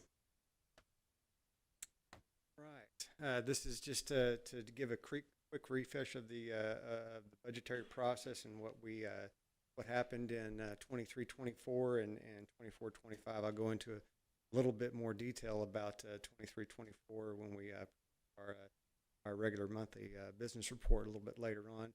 But just wanted to point out when the adjusted budget was a almost $9 million, $4.8 million deficit, excuse me. The reason for that deficit was because we had an unexpected surplus in 22-23 of $5 million. We wanted to dedicate amounts towards one-time employee pay, retention bonus, which was done. There were several other one-time costs, smaller one-time costs. And so when we look at the $5.2 million budget that we adopted in 24-25, it is nothing like the 23-24 budget that we adopted. This was not taking advantage of a surplus. It was adopted out of the out of necessity and out of the desire to try to do something to compensate for our employees. The 23-24 year finished a lot better than we expected. One of the primary reasons for that, if you look on the other revenue line right here, 3.9 million is a lot bigger than 2.4 million budgeted. The entirety of that reason was for interest income. It should have been bigger because that includes the some federal funds that flow through the general fund, primarily in the form of medically based services that we provide our Medicaid eligible students, and the state and the federal government has changed rules midstream related to what's called SHARS funding, and so instead of getting $1 million like we normally do, we got almost nothing. But nevertheless, revenues came in significantly higher than expected, partly because of interest income. In the state funding, there were two things that happened unexpectedly late in the year. One was the state change in methodology on how they recognized the over 65 hold harmless that yielded a little bit over $1 million increase in revenue right at the end of the year.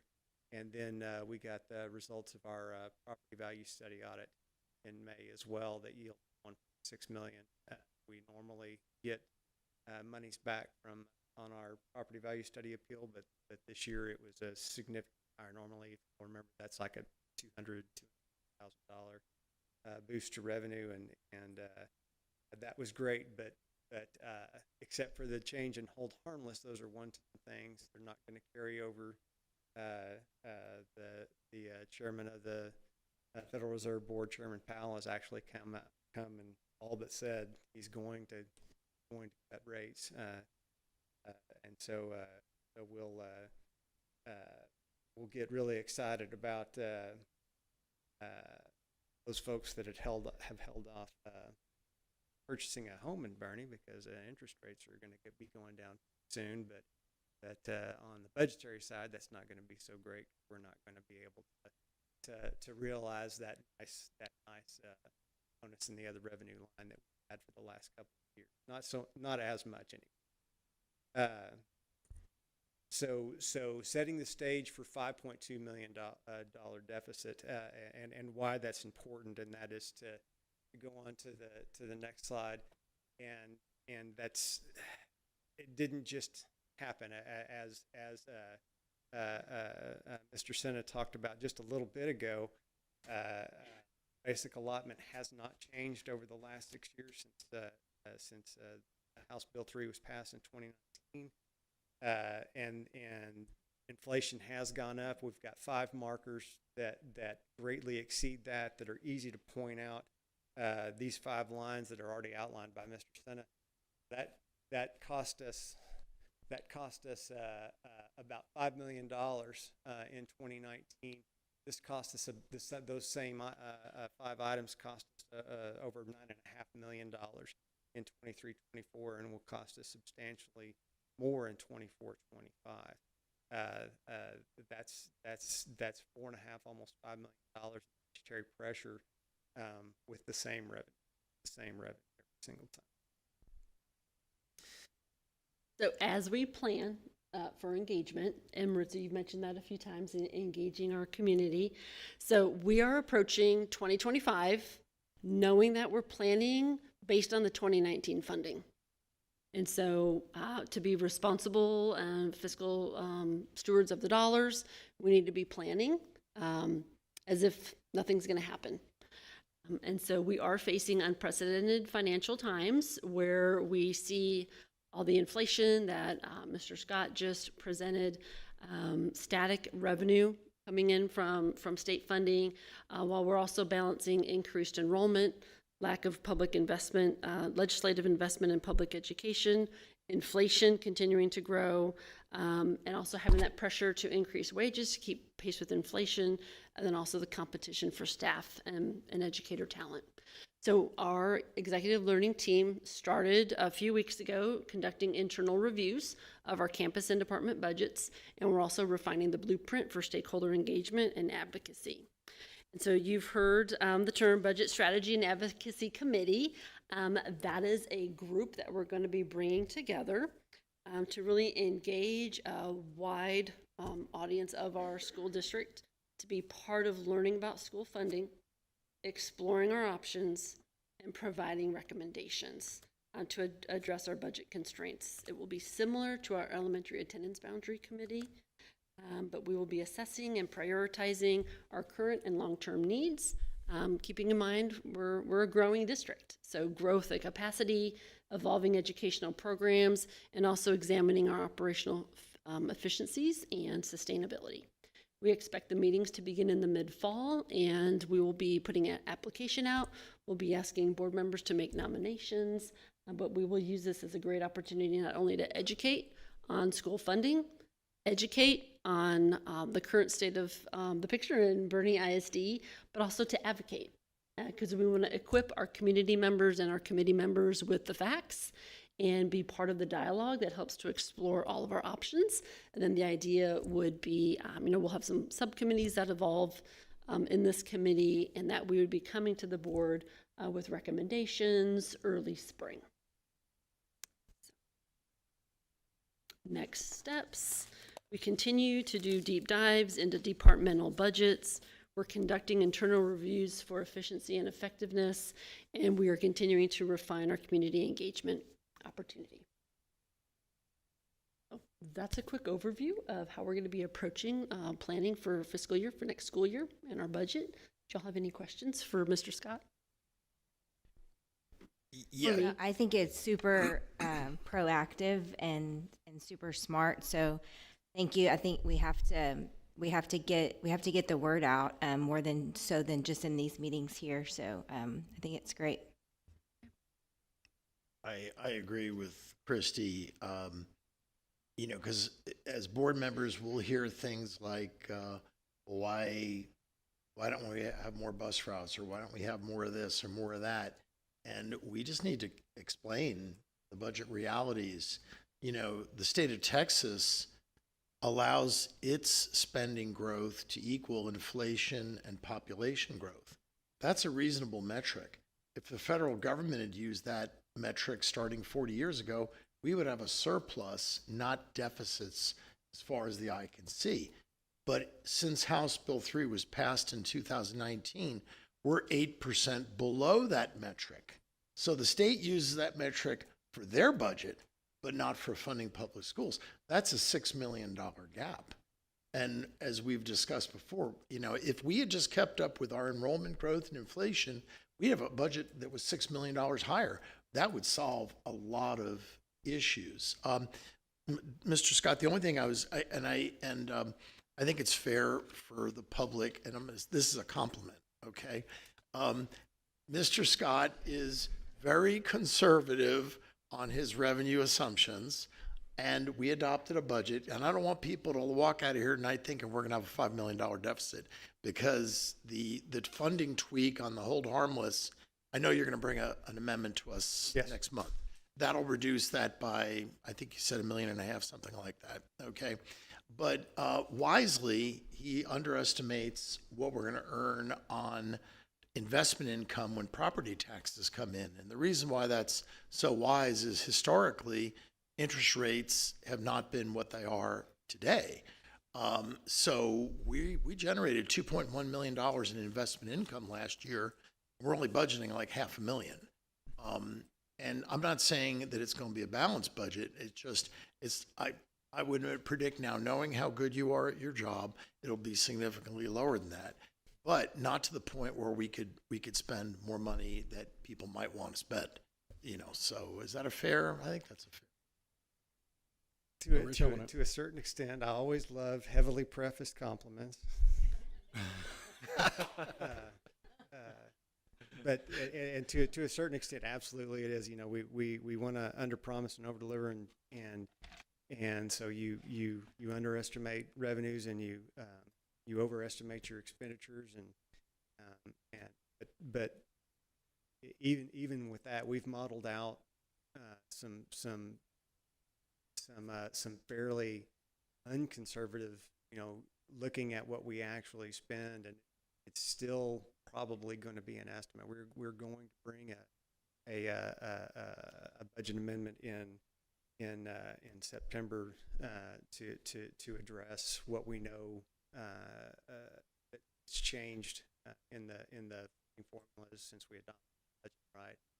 The other side of that, we've had some significant six-figure expenditures come in that we did not know about until after school started, and to address some specific needs. We'll communicate more about that as we get closer to that. But it's going to make it a little bit better. We probably won't have a $5.5 million deficit. It will be a deficit sustained. And not to take anything away from what we just saw, you're absolutely correct, because the reality is if we gain another couple hundred kids next year, and even if inflation's down at 2%, well, you've got growth of kids, you've got inflation of 2%, and we're not going to have the revenues to keep up with that. Correct. To Dr. Kraft's point, we've got to study the budget. We'll see what the legislature does. But this is why it's so important that we advocate and we push them, you know? Yeah. I would say, you know, the one thing I did not mention is that we've had extreme expenditure growth in the areas that we've shown above, way higher than inflation. But we do have to be, you know, our largest expenditures are payroll. We do have to thank the legislature for helping us control that expense, increasing the base allotment. We will keep you posted on how the budget committee times out, and I'll be sending you an email to ask for nominations, and we'll keep you posted on when it goes live. I do have a couple of questions or comments, Mr. Scott. So I want to go back and just reiterate something that you started your comments with when we looked at that first chart. So 22-23, we had about a $5 million surplus. Yes, sir. We adopted a budget anticipating a $4.7 million deficit 23-24, which we're going to become even. Yes. Amazingly close to even. Amazingly close. Yeah, when you get to the finance reports, I was shocked. So from we're a conservative community. Obviously, I think as a CFO, you do your job very well. Under promise of over deliver. I would not have been comfortable adopting a $5 million deficit this year had we not. Basically, we're still rolling over that $5 million surplus from the 22-23 school year. We were fortunate the way some of those dominoes fell this last year, 23-24, that we're able to come back to an even budget. But I think it's important, you know, if you just look at the brackets, it would look as if we're just doing nothing but adopting deficit budgets. But I think it's very important to look at these last 3 years saying we're even if we have a deficit of $5 million next year, which we don't anticipate doing. So you manage the finances very well, and I think that needs to be highlighted to the community, that those brackets may look like they're there, but it's got to be looked at on a multi-year basis.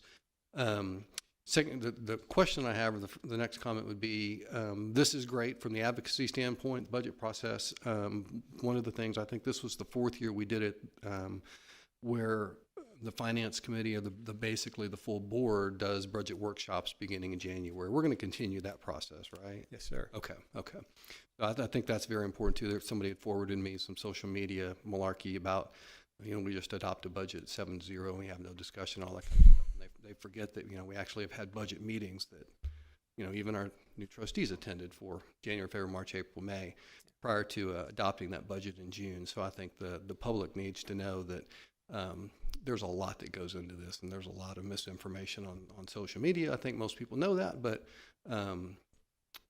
there's a lot of push and pull.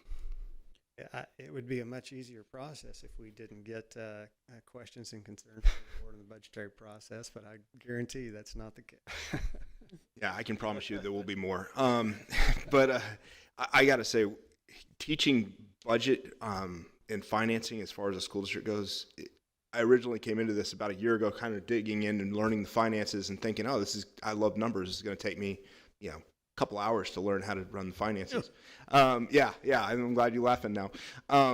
It's still, I think I've been studying finances and budgeting for about 5 months. Like I have a term paper due tomorrow. And the surface of it, you've done a fantastic job. But once you start digging into it, I remember Courtney and I sitting in that back room with you, going over how school financing works. And I look like a wide-eyed. I think I left there like, man, I am a dumber person now than I was 3 hours ago when I came in here. I think y'all are taking on a huge role of explaining this to everyone in the general public, and that are extremely wise people. I know we're going to be bringing in some people that are leaders in the community at every role, and you have some very wise people in our community. I'm very blessed to be in that community, but this is not an easy thing to figure out, and it's a moving target with different agendas and different things moving. As Rich can attest to, at the state level, as soon as they start putting their hands on something, it becomes more difficult, and it's going to be ever changing.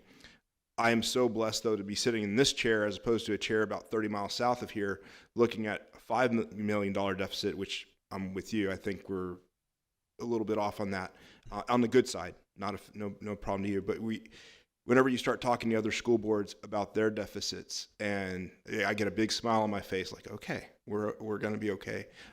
It's really bad whenever I see numbers this big. Of course, those are kind of surprising.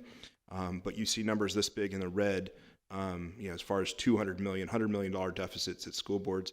That is, as far as next year going, I don't know how they budget. That blows my mind, is how you budget with such large deficits. This deficit, I know it's not a good thing to look at, but moving into is like, okay, we can still keep the lights on. There's a lot of school districts that don't have that opportunity looking at next year's budget. So I'm really happy that you're here teaching us and letting us learn how to do our job. But I promise you there will be more questions moving forward.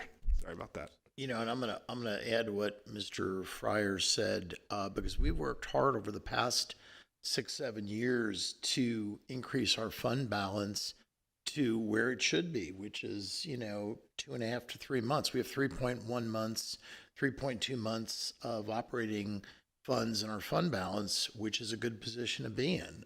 We have to have it to cover payroll, after our fiscal year ends.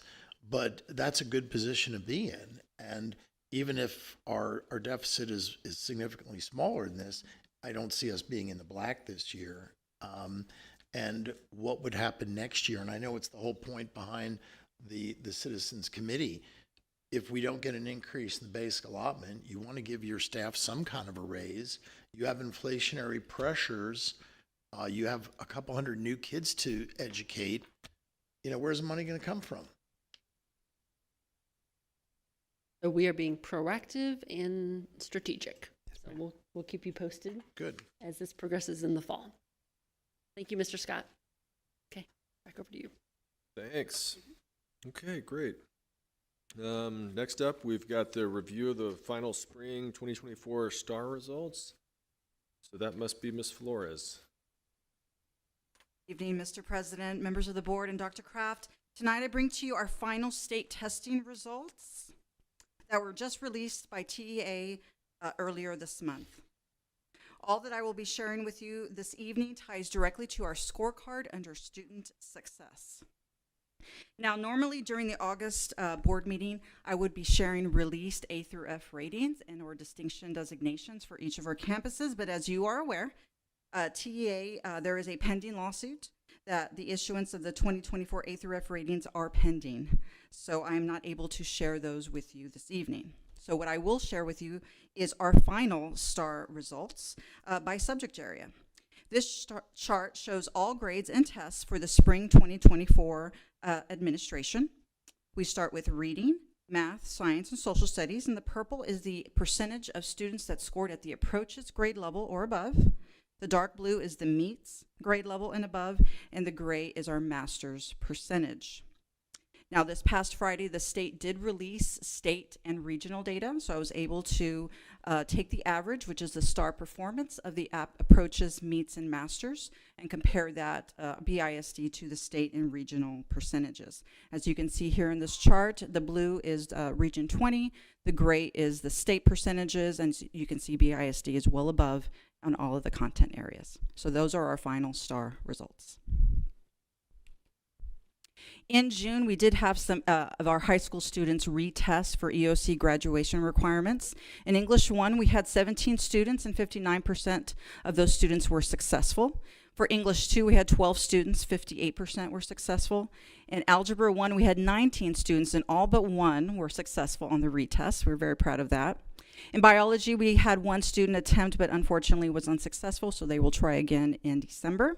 And all 5 of our U.S. history retesters passed the exam at approaches or above. One thing that also was finalized this last month was our CCMR percentage. As you can see, we're very proud of this 90% in the last 3 years. We've grown 20% in this area, and I'm just very proud of the schools and the work that they've done to rally around this.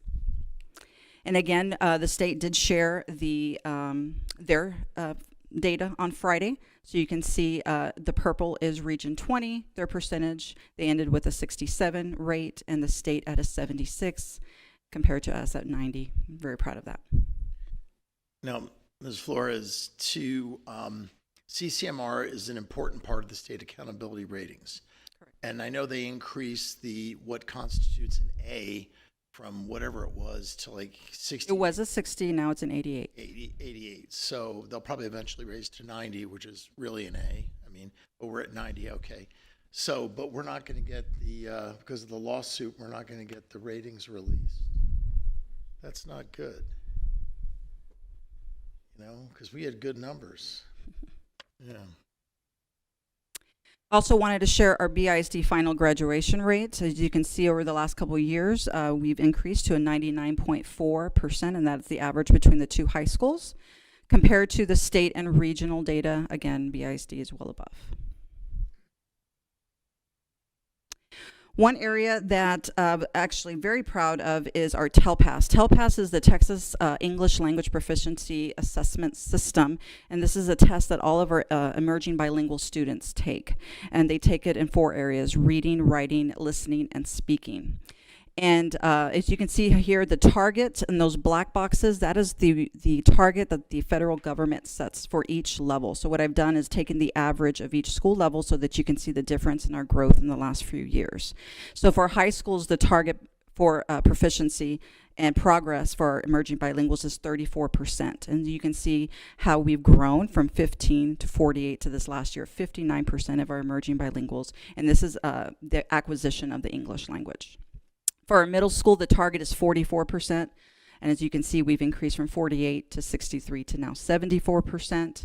And for our elementary, the target is 49% proficiency in progress.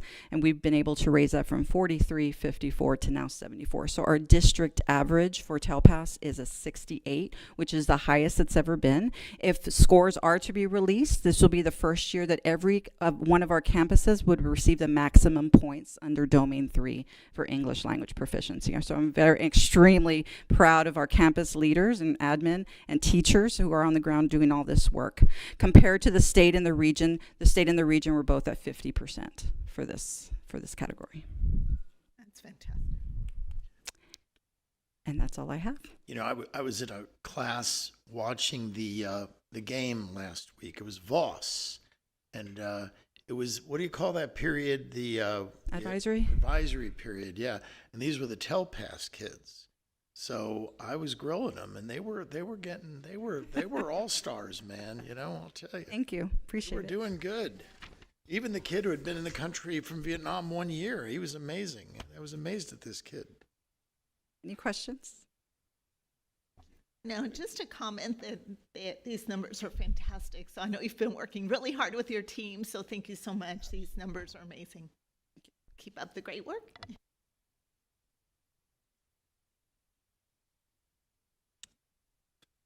All right, thank you for that. Next, we've got a 2022 bond update.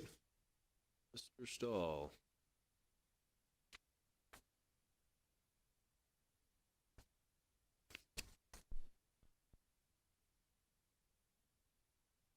Good evening, Mr. President, Dr. Kraft, members of the board.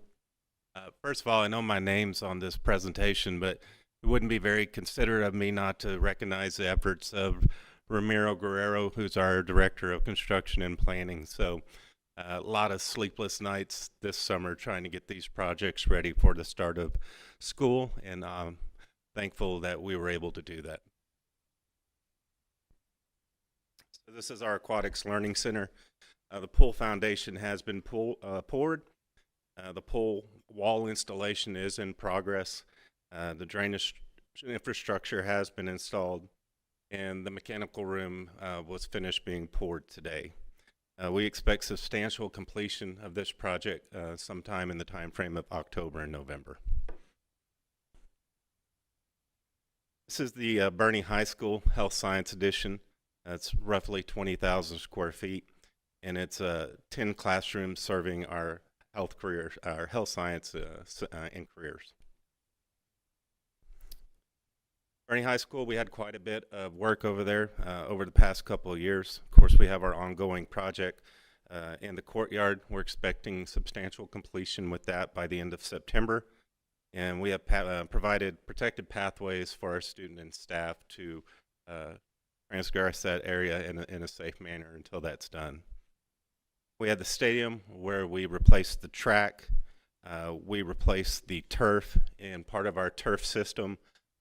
What they call thermocool pellet technology.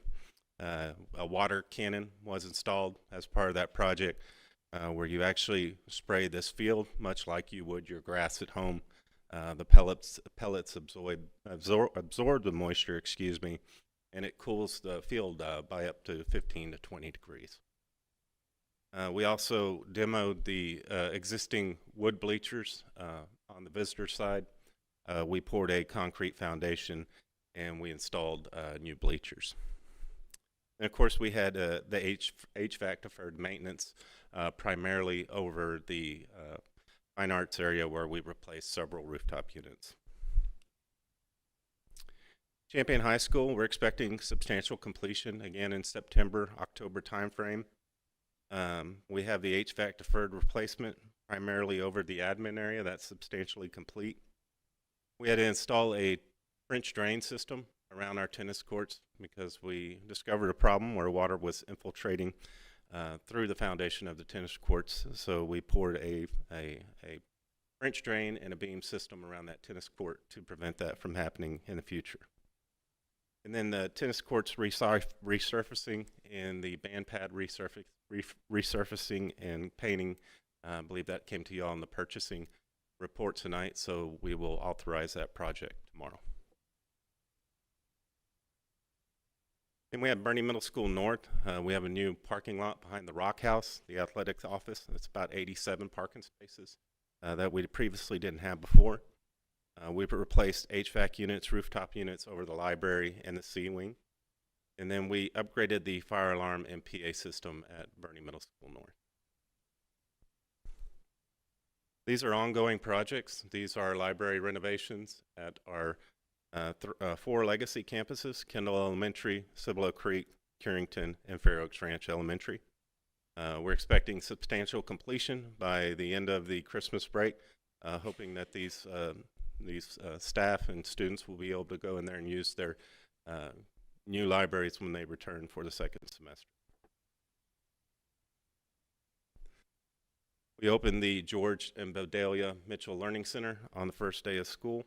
It houses our 18+ program and our Boerne Academy. Then the project that kept us up most of the summer, of course, was Viola Wilson Elementary School. It's roughly 100,000 square feet. Mr. Senna pointed out earlier, it's the first school in the district named after a teacher and a female. And it's the first school to be built on the opposite side of Interstate 10. It features collaborative learning areas, outdoor amphitheater, and a bunch of heritage oaks and more. Hey, Mark, question for you. Seeing that it's the first school west of Interstate 10, do we have any feedback yet on what that's done to mitigate any traffic at the old South Kendall interchange? I have not received any feedback to date relieving any traffic. Yeah, the reason I ask is because, as we grow and our schools, when we had 9 schools, 8 of them were in the city of Boerne. Now we have 13 schools, 8 of them are still in Boerne and 5 of them are. So as emerging population centers grow, the schools are in those areas, which presumably should help reduce traffic over the long haul. I don't know. I mean, I'm not a traffic expert, but that would be the hope. Be happy to look into it and obtain that data. These are just some pictures of what it looks like inside of Viola Wilson Elementary School. The first picture, you're upstairs in the 4th grade section, and you're looking down on the collaborative learning space down below. Of course, this is the new gymnasium. And somebody talked about the library with the open concept area. This is the 2nd floor looking down on the library. Then we have our PTO projects. We're very blessed by our PTOs in this school district. A lot of school districts you go to and they're looking at supplies or pencils. Our PTOs like to build projects. So these are just some examples of those. We have the outdoor classroom at Fair Oaks Ranch Elementary. We have another outdoor classroom at Kendall Elementary. We have an outdoor classroom at Van Robb Elementary. And then we installed some ornamental fencing at Voss Middle School about a year and a half ago. Speaking of outdoor classrooms, I noticed in the new health science wing, there's a huge outdoor learning area.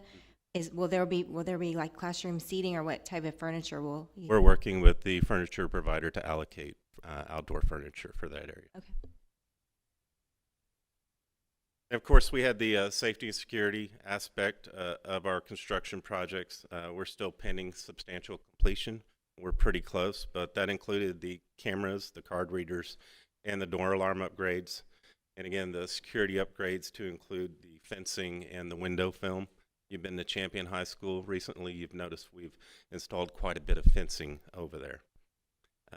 We had to make some upgrades to some of our fencing as it applies to gates. One of the fire marshal's requirements is that those gates be motorized and that they have card reader access. So that's one of the final pieces we're wrapping up on those projects.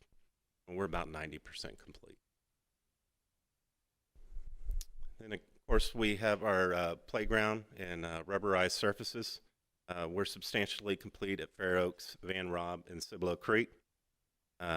Fabra, we opened that playground earlier this week. We still have Herf, Kendall, and Carrington. 2 of those schools will be opened up within this week, and the next one will be opened up following the following week after we get back from the break. Let's have a little video.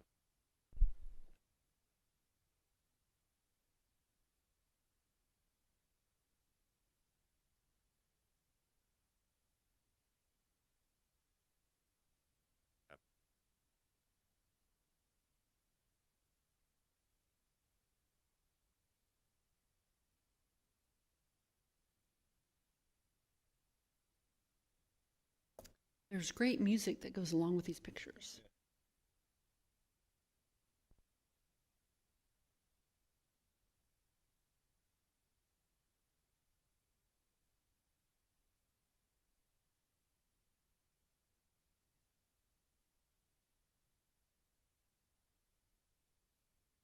And while we're watching this, I ran into at the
open it up for discussion. That's quite a bit of work in about 2-year time frame. So.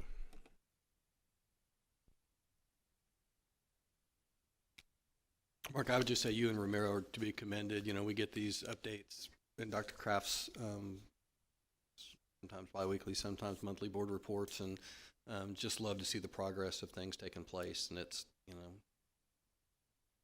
Boerne High School addition open, new elementary school open, aquatics and champion by the end of the year. You know, it's just great work.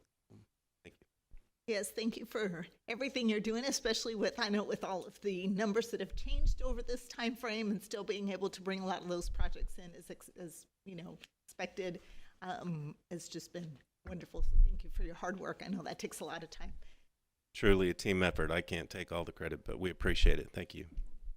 And to manage all that with the fires and the flooding and the... I was hoping you wouldn't bring that up. I don't know how you guys do it, man. Amazing. I'm willing to give an update on that also if you like. Yeah, that would be great. So we literally finished, I say we, the Serpro, our remediation and mitigation contractor, they finished their major repairs literally hours before we opened the doors for the first day of school. We still have some internal work left there as far as fine touches. We had a custodial crew in, and they started waxing floors this past weekend, and then we're going to have them come in again next weekend just to put the finishing touches on that. There were 2 offices in the back at Cibolo Creek Elementary School that were not flooded, but we installed all new carpet in those areas. So Serpro was gracious enough to go ahead and order carpet for those 2 classrooms, and those will be replaced when it comes in.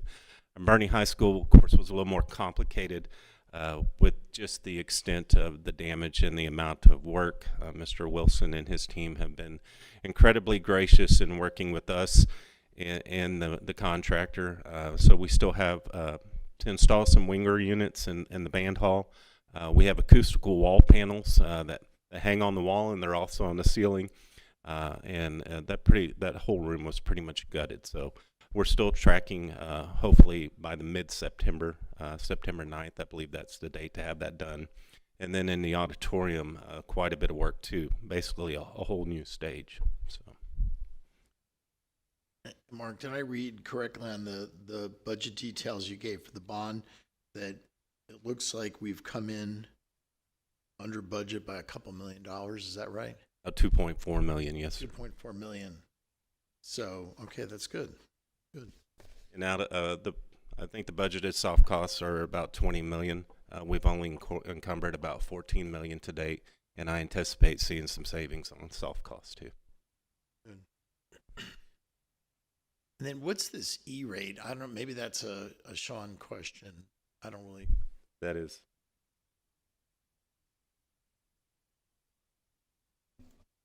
Yeah, the E-rate is a federal program that provides discount reimbursements and funding for technology infrastructure, as well as internet access. So we're waiting to hear back to see if we get that. Yes, we have a network upgrade project, so we're waiting to hear back from the funding request on that project. So we could potentially save some money that way. Well, the money would go back to the bond for the bond project. Okay, thank you. Thank you very much. Thanks. All right. So with that, we're on to the business section of the night. Mr. Scott, you have the floor again.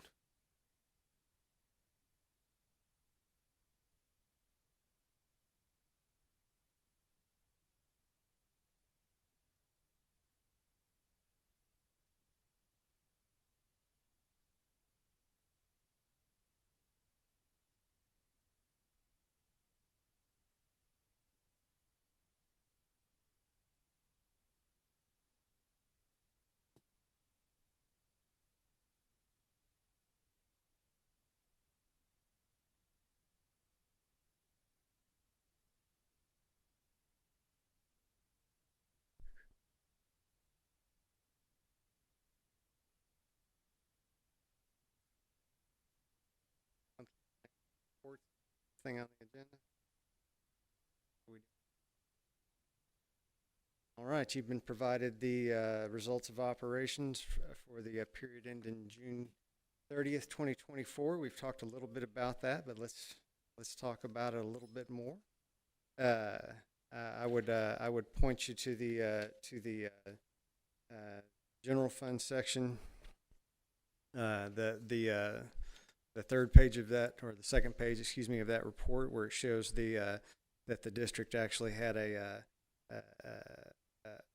$1,557 deficit for the year instead of the planned $4.8 million deficit. That's a little bit different from the number we saw before. That just depends on when we wrote the report. We've got closing year-end journal entries that we're booking on a daily basis.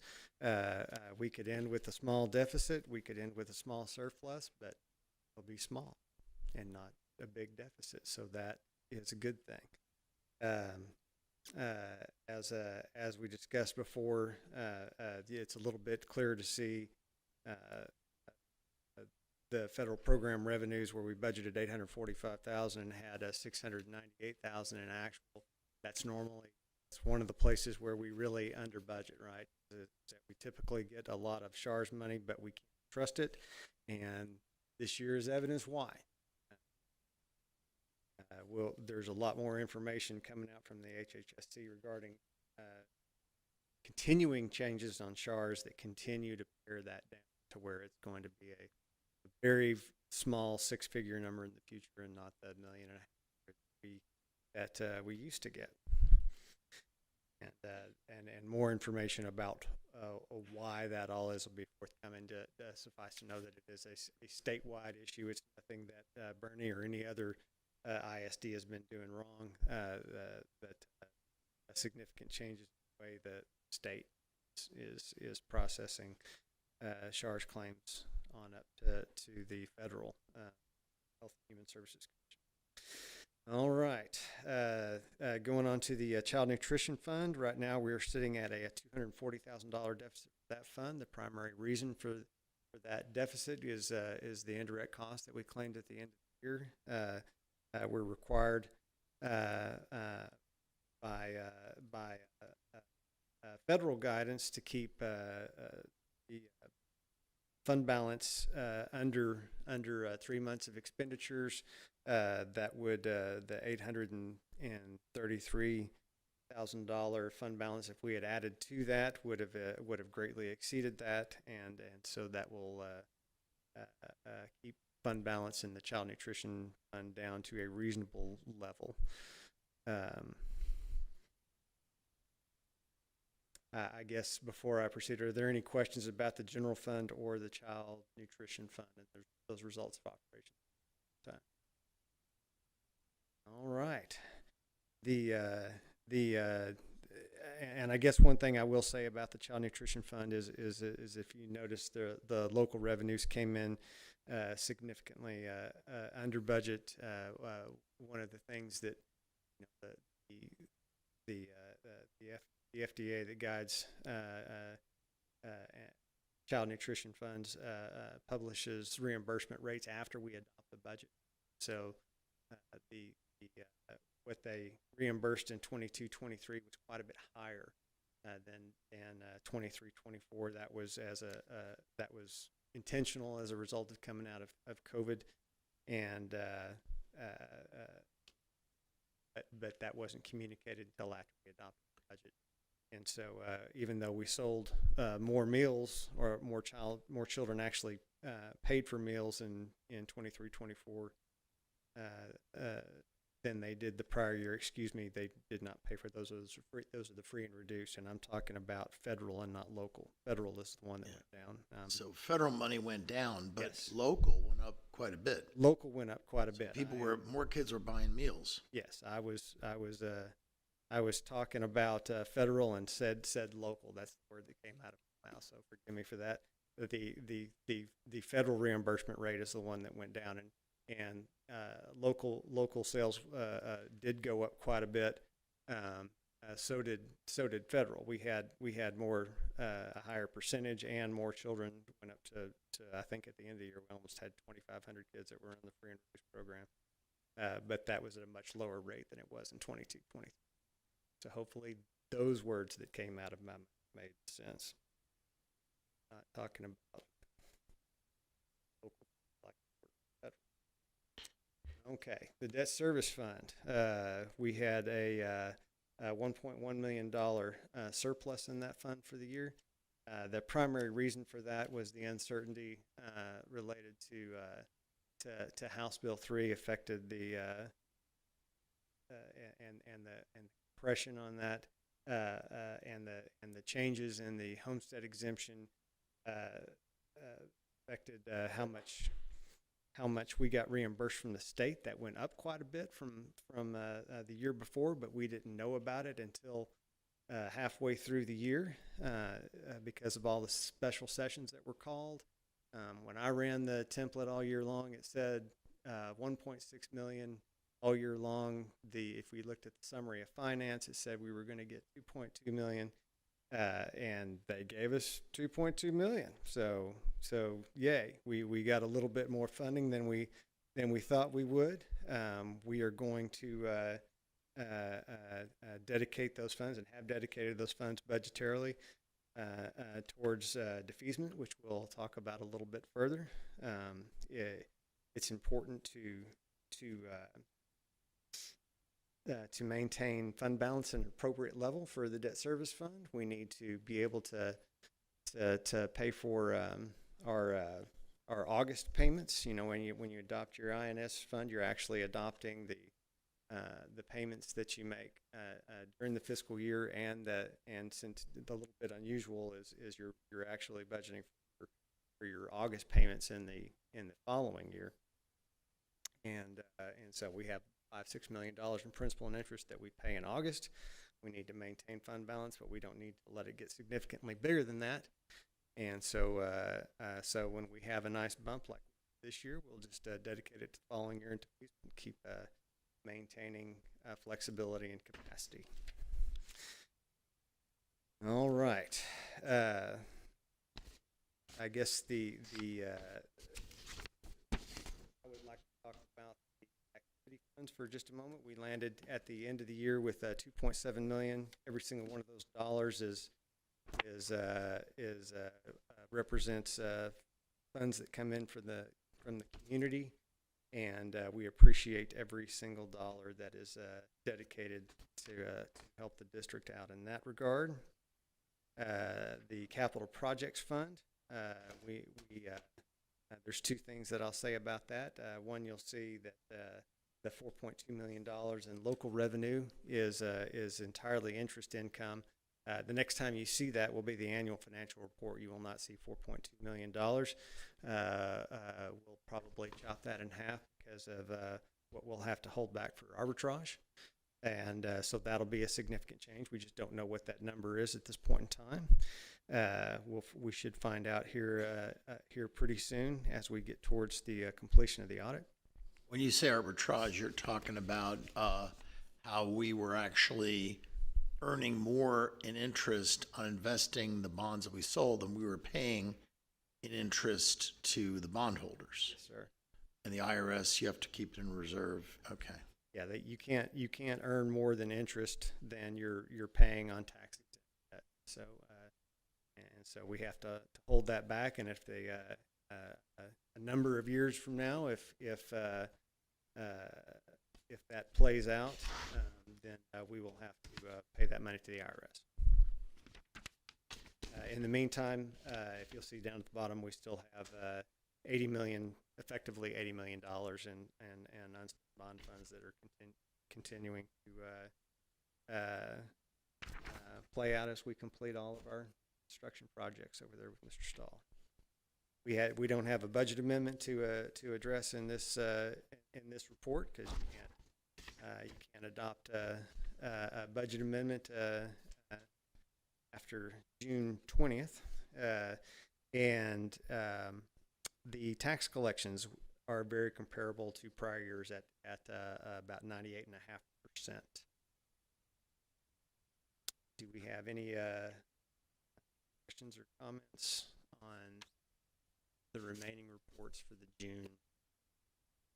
Mr. Scott, I would just comment on tax collections. You know, early on in the year, the number was significantly under what it had been the prior year. I think we had a number of thoughts about why that was, but I'm just glad that in a highly inflated economy with the lower tax rate, I think that probably offset and was able to get us back to where we needed to be. So, yeah, it was a pleasant surprise. You know, I remember you mentioning that a lot of people held on because they were getting good money by investing the money even in CDs or what have you. But our percentage of folks that took advantage of the 3% early pay discount actually went down this year, which is odd because when you figure out the money, it makes sense to pay your taxes in October. And I think you mentioned we're only one of 30 districts in the state that offers an early payment discount. Saved our taxpayers $2.4 million. And it didn't cost the district anything because the funding formulas give us the money. So okay. Any idea of how tax collections were for July? Obviously, tax bills for the next year won't go out till October or September, late September. Any idea how we did in July? Yeah, it's important that we keep track of what we collect in July and August for because we submit that to the state. We recognize it in our financial statements. We collected about $250,000 in July, which is a little bit under the average. When you look back in prior years, what's paid in July, that was a little bit under expectation.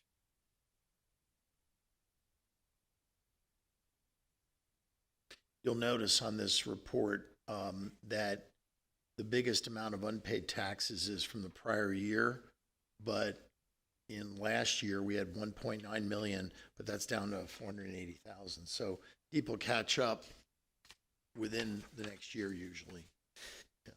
Yeah, one thing that I would point out about that, sir, is that those are all contested, right? There's normally a reason that they're there. So that 1.9 million that we still had from the 22 tax year that we carried in, you know, a quarter of that 660,000 was resolved in quarter with the ARB, and we did not collect that at all. We did collect a significant percentage of what was left.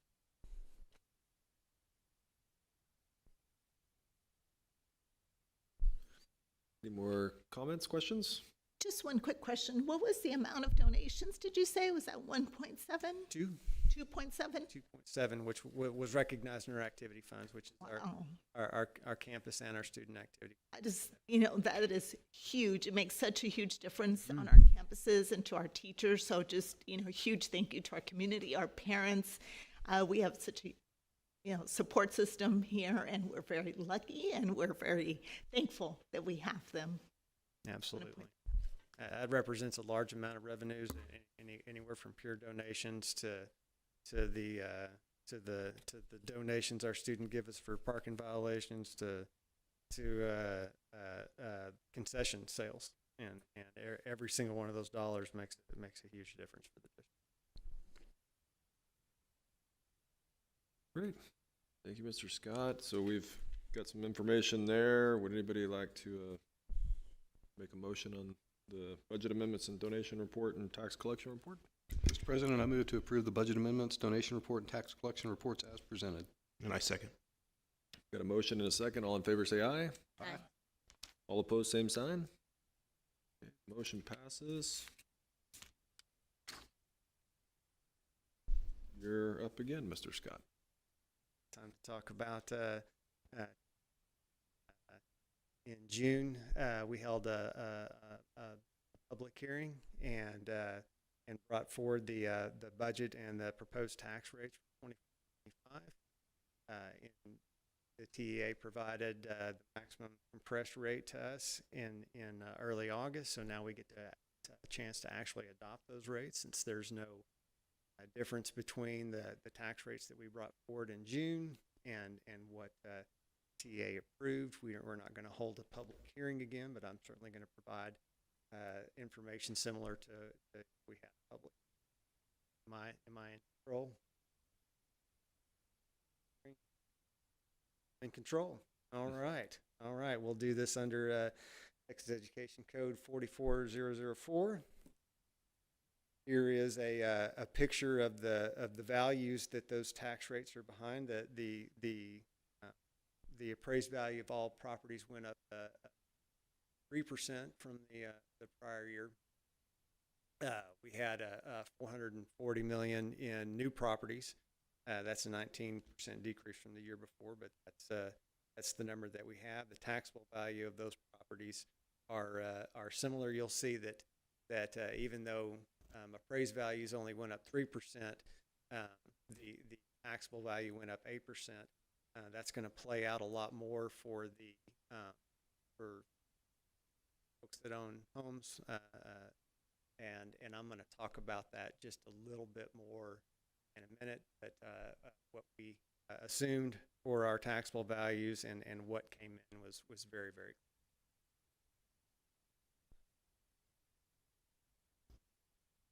All right, here's a picture of the history of valuations, where we continue to go up in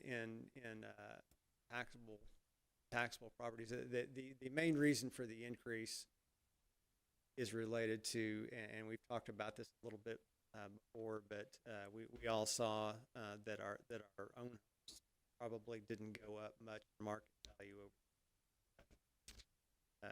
emails from all the real estate companies throughout the year that tells you the value of your home. It probably didn't change very much, but we do have a homestead cap for those that have homestead exemptions on their home, and that since the average homeowner, that value in the last 2 years probably went up somewhere around 40%, but you only got taxed on 10% of that increase. That's the cap.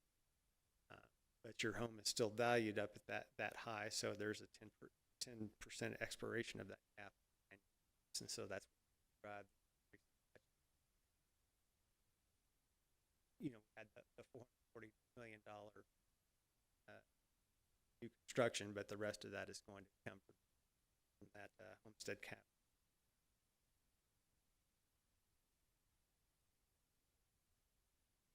Right. We talked about new property value, so I don't have anything else to say on this slide.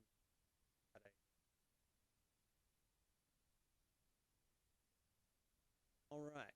Here is a picture of our tax rates, going back to pre-House Bill 3 in 2018, where we were at 135, and depression that has occurred year after year after year until we get to this year, where it went down 0.23 cents. We'll talk about that in a little bit more detail here. The TEA provided the maximum compressed rate of 6.6169, which is what we had told you back in June and what we had planned on in our workshop process. We have 5 golden pennies to bring that M&O rate to 0.6669. This is the tax rate. That's the general. It's 0.6669, and the decrease from the prior year is a little over 200.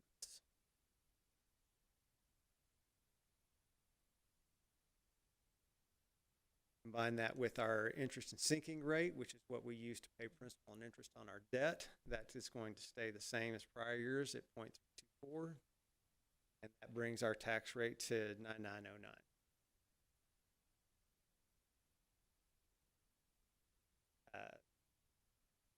If we adopt a rate higher than that, it's not every year that the voter approved rate and the rate that we adopt are going to be the same, but that's the way it fell this year.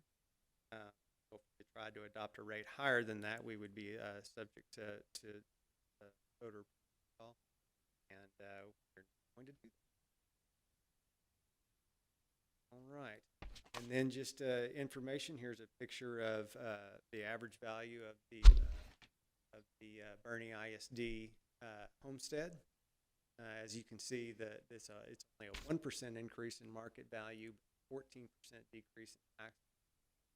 And that's, like I said, that's a result of the majority of that is a result of the expiration of the homestead cap.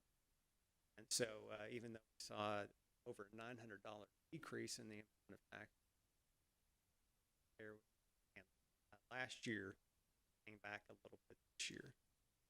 So we expect that to go down again when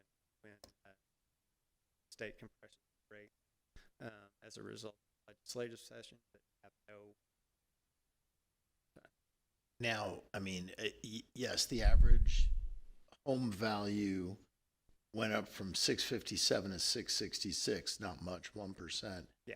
But as you mentioned earlier, that previous large appraisal growths, maybe 30, 40, 50%, you get hit with a 10% each year.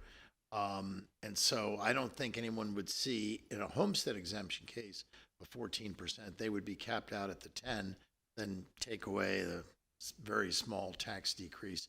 Maybe it's 9.8. But I think, you know, I understand where you're coming from with these numbers. But that's just because the new construction, these are expensive houses. I mean, there's nothing under 350 or 400,000. I'll bet you the average newly constructed home is probably 750 in the district. So those are the folks that are paying a lot more in property taxes. So it'll be interesting to see what the legislature does. I suspect they'll do more compression this year, you know, so people will see relief again next year. You know, we've said it a couple of different ways. I just want to reiterate, excuse me, you know, the 10% cap is only for homesteaded properties. So investment properties, commercial properties, everything else, those can go up whatever the prior tax value was to the newly appraised value. There is no cap on that. So it's only the 10%. The 10% only applies to homestead. And we have 31% of our homeowners have their taxes frozen because they're 65. I think that's exactly right. Yeah, so like, well, I'm aging myself. I froze my taxes last year. So, I mean, even if my appraisal goes up 50 grand, I'm going to pay the same amount of money. Yeah. You now know I'm 65.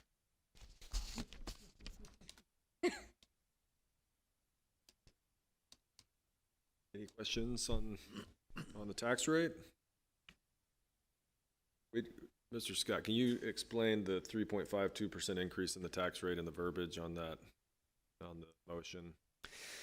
That's a result of the state mandated calculation, and I'm glad you asked that question because it brought up something that I wanted to say in relation to the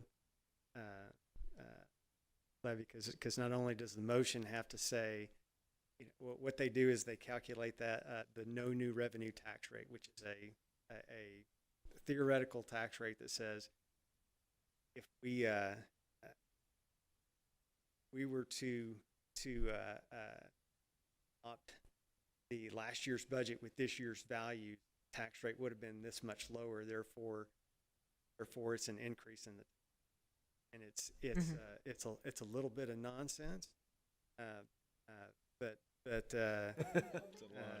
it's nothing compared to what we have to say in the ordinance, right?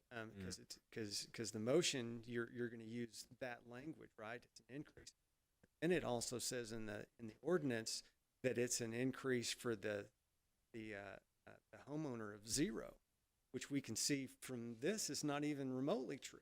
But that's the way their calculations, mandated calculations work, that we have to put in that. Pretty goofy. Yes.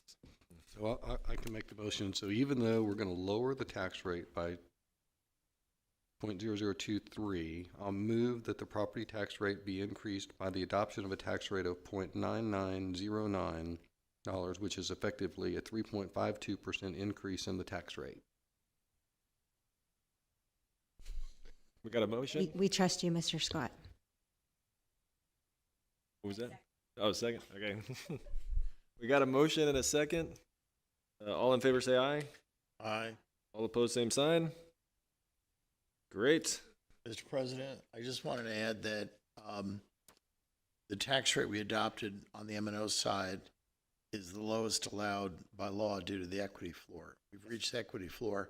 where if a district in Texas reaches a certain level, they can't go more than 10% below the standard rate for the state of Texas. And we're not the only district in that case.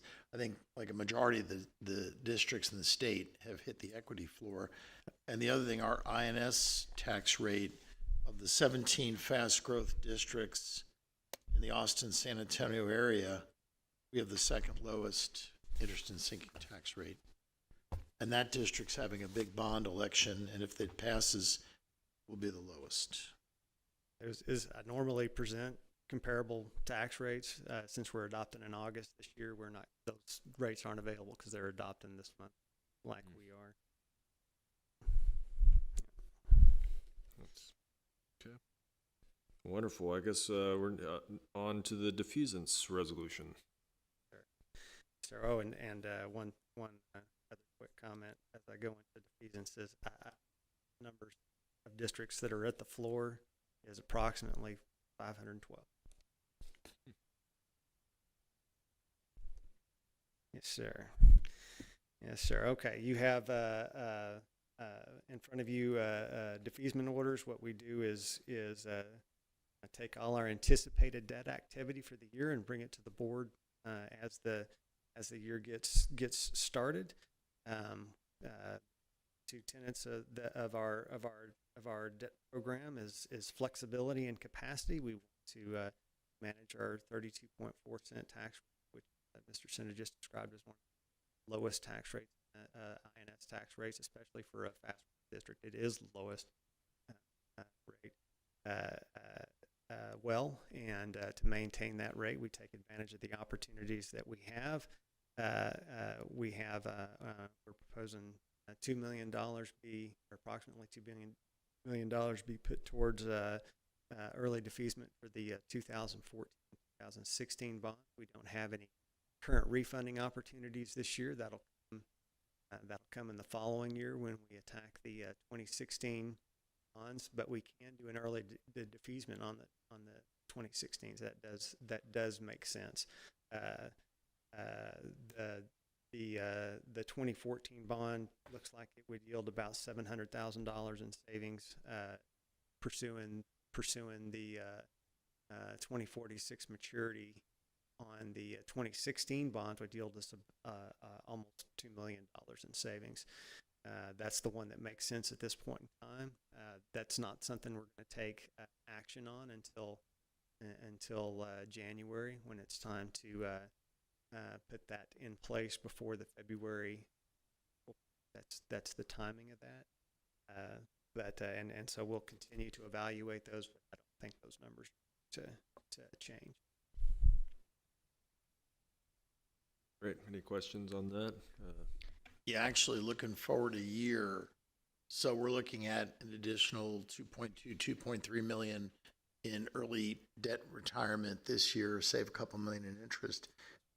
Next year, it would be larger number, correct? Because we took a big bite out of the 24 series of bonds we sold, which was approved in 22 bond. We paid off, what, 13 million of that we owe by the end of this year. So will that give us money that we could then use to defease more next year?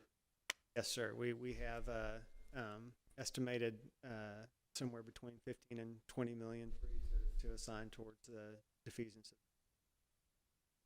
So, because we have the 16 series is up for refunding, yes. So we could just pay off debt early. The numbers next year, this is somewhat of a quiet year in debt since we don't have a new issuance and we don't have a refunding opportunity. Our early defeasement is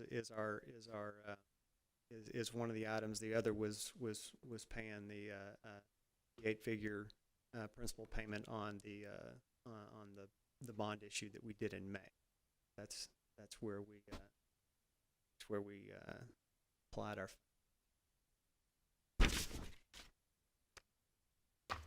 I would entertain a motion. I move to approve the district's defeasance resolution. Second. Great. Got a motion and a second. All in favor say aye. Aye. All opposed, same sign. Motion passes. Thank you, Mr. Scott. Mr. Stahl? I'd like to invite the district's legal counsel, Mrs. Destiny Geising with Wash Gallegos, join me. So first action item we have for you is the board is being asked to ratify the water and wastewater impact fees associated with Viola Wilson Elementary School. This payment was necessary to comply with legal and regulatory requirements for the school's development and continued operation. The fees are associated with essential infrastructure improvements to support the school's water and wastewater needs. Approval of this action will ensure compliance with local and state regulations, thereby allowing continued progress at the elementary school. The proposed resolution provides necessary documentation and formalizes the board's decision regarding this matter.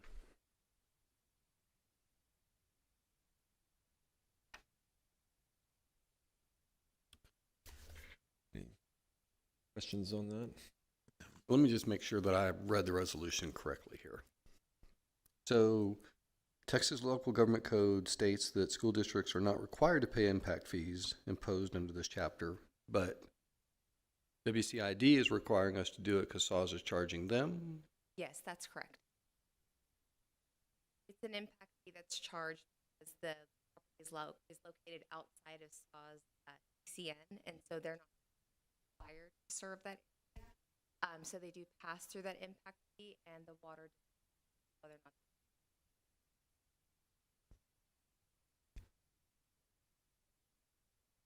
Sounds like we could add that to our legislative activities for future years to prevent that. Is that a one-time fee?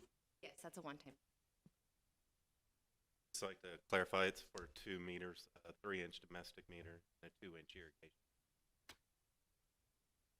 I think it's worth mentioning that legislation was required, I can't remember how many years ago, to allow SAWS to go outside of Bexar County. And if that legislation had not passed, that subdivision wouldn't have happened. So I think a lot of eyes are open to prevent the legislature from doing more things like that, because all that does is fosters growth in outlying counties that may not be popular with the people of those counties. So it is what it is, and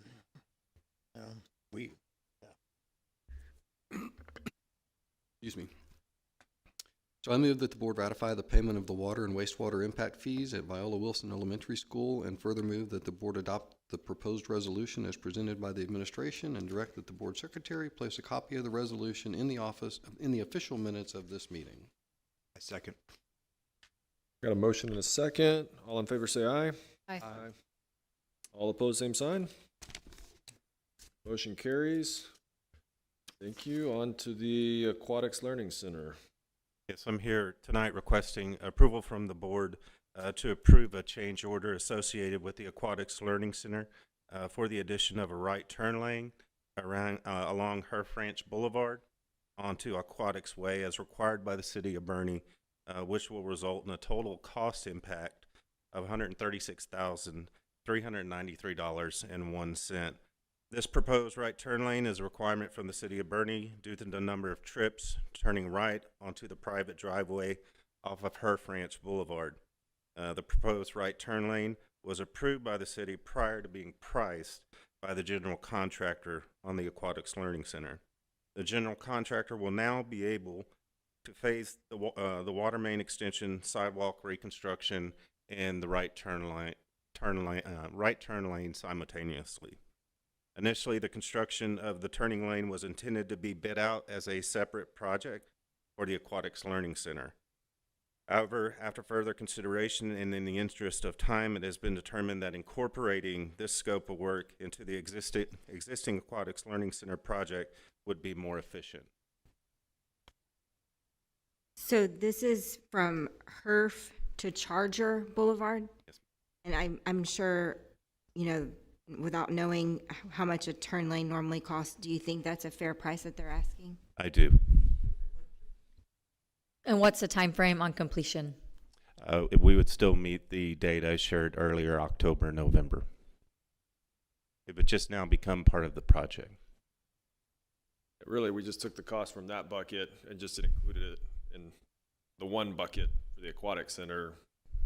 It's not necessarily something we didn't expect. That is correct. When this came to our attention initially, it was decided at that time that it would be a standalone project, and since then, just for efficiencies and economy of scale, we already have a GC there. We already have a site contractor, and it's a fair price.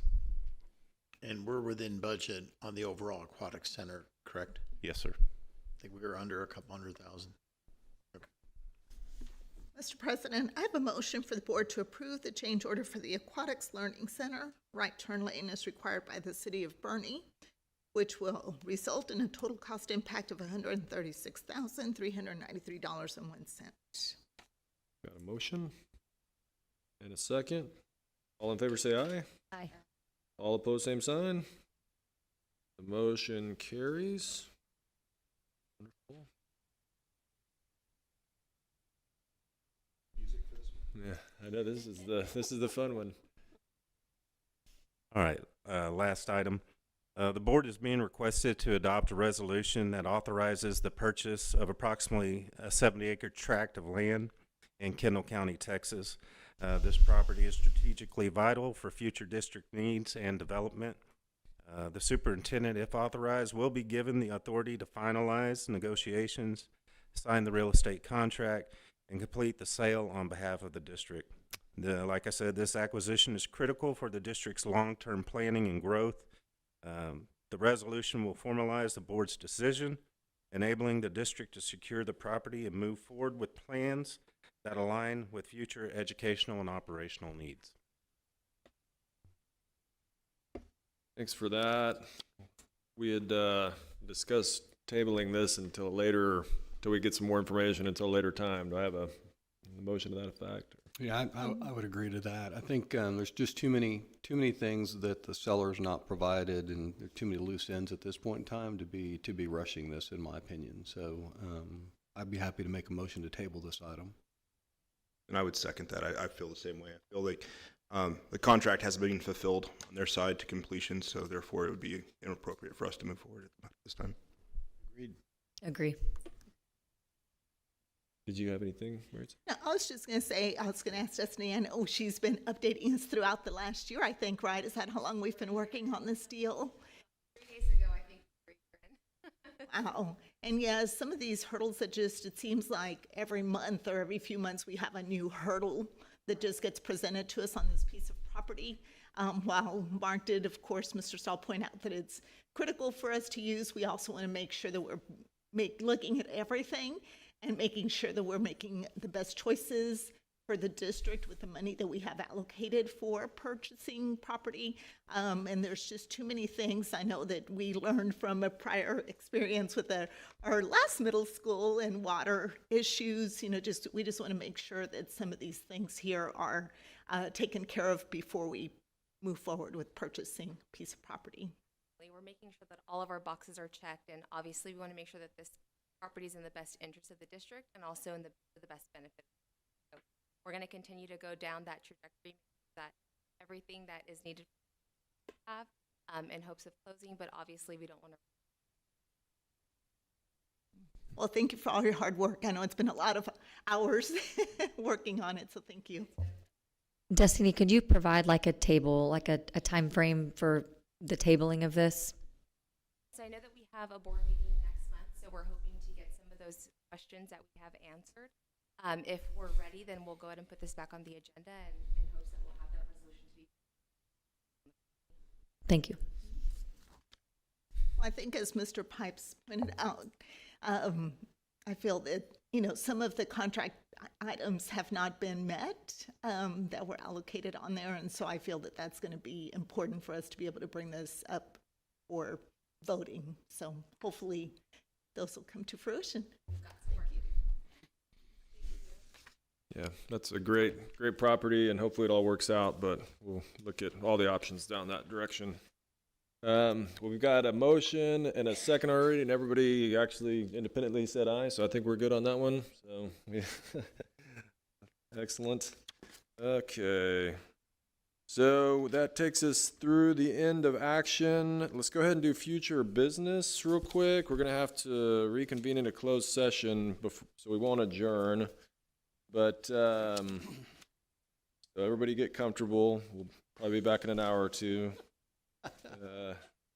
Yeah. Future business, we've got the EL bilingual report, strategic plan update, student success. So like Dr. Kraft was talking about, goals 1 and 2 will be next month. Potentially. And at this time, it is 9:57, and we will reconvene into closed session to discuss, pursuant to Texas Government Code 551074, deliberation regarding matters related to employment, appointments, resignations, terminations, retirements, and reassignments. And pursuant to Texas Government Code 5510821, deliberation of personally identifiable information about a public school student. And then also, lastly, pursuant to Texas Government Code 551074, discussion of roles and responsibilities of board members. And with that, we will reconvene into closed session. Okay, we got everybody here. The time is, are we rolling? Everything's good? Good. It's 11:10. We're going to reconvene back into open session. We've got everybody. So we've got Mr. Carlin Fryer, Dallas Pipes, Maritza Gonzalez Cooper, Dr. Kristen Kraft, myself, Garrett Wilson, Christy Schmidt, Courtney Darter Bruce, and Rich Sinna. So we will reconvene at this time. Do we have anybody that'd like to make a motion to proceed as discussed in closed session pertaining to item B, the personnel report? Great, we got a motion. Second. All in favor say aye. All opposed, same sign. Motion passes. I would entertain a motion to adjourn. Okay. All in favor say aye. Aye. All opposed, same sign. We're adjourned. The time is 11:11.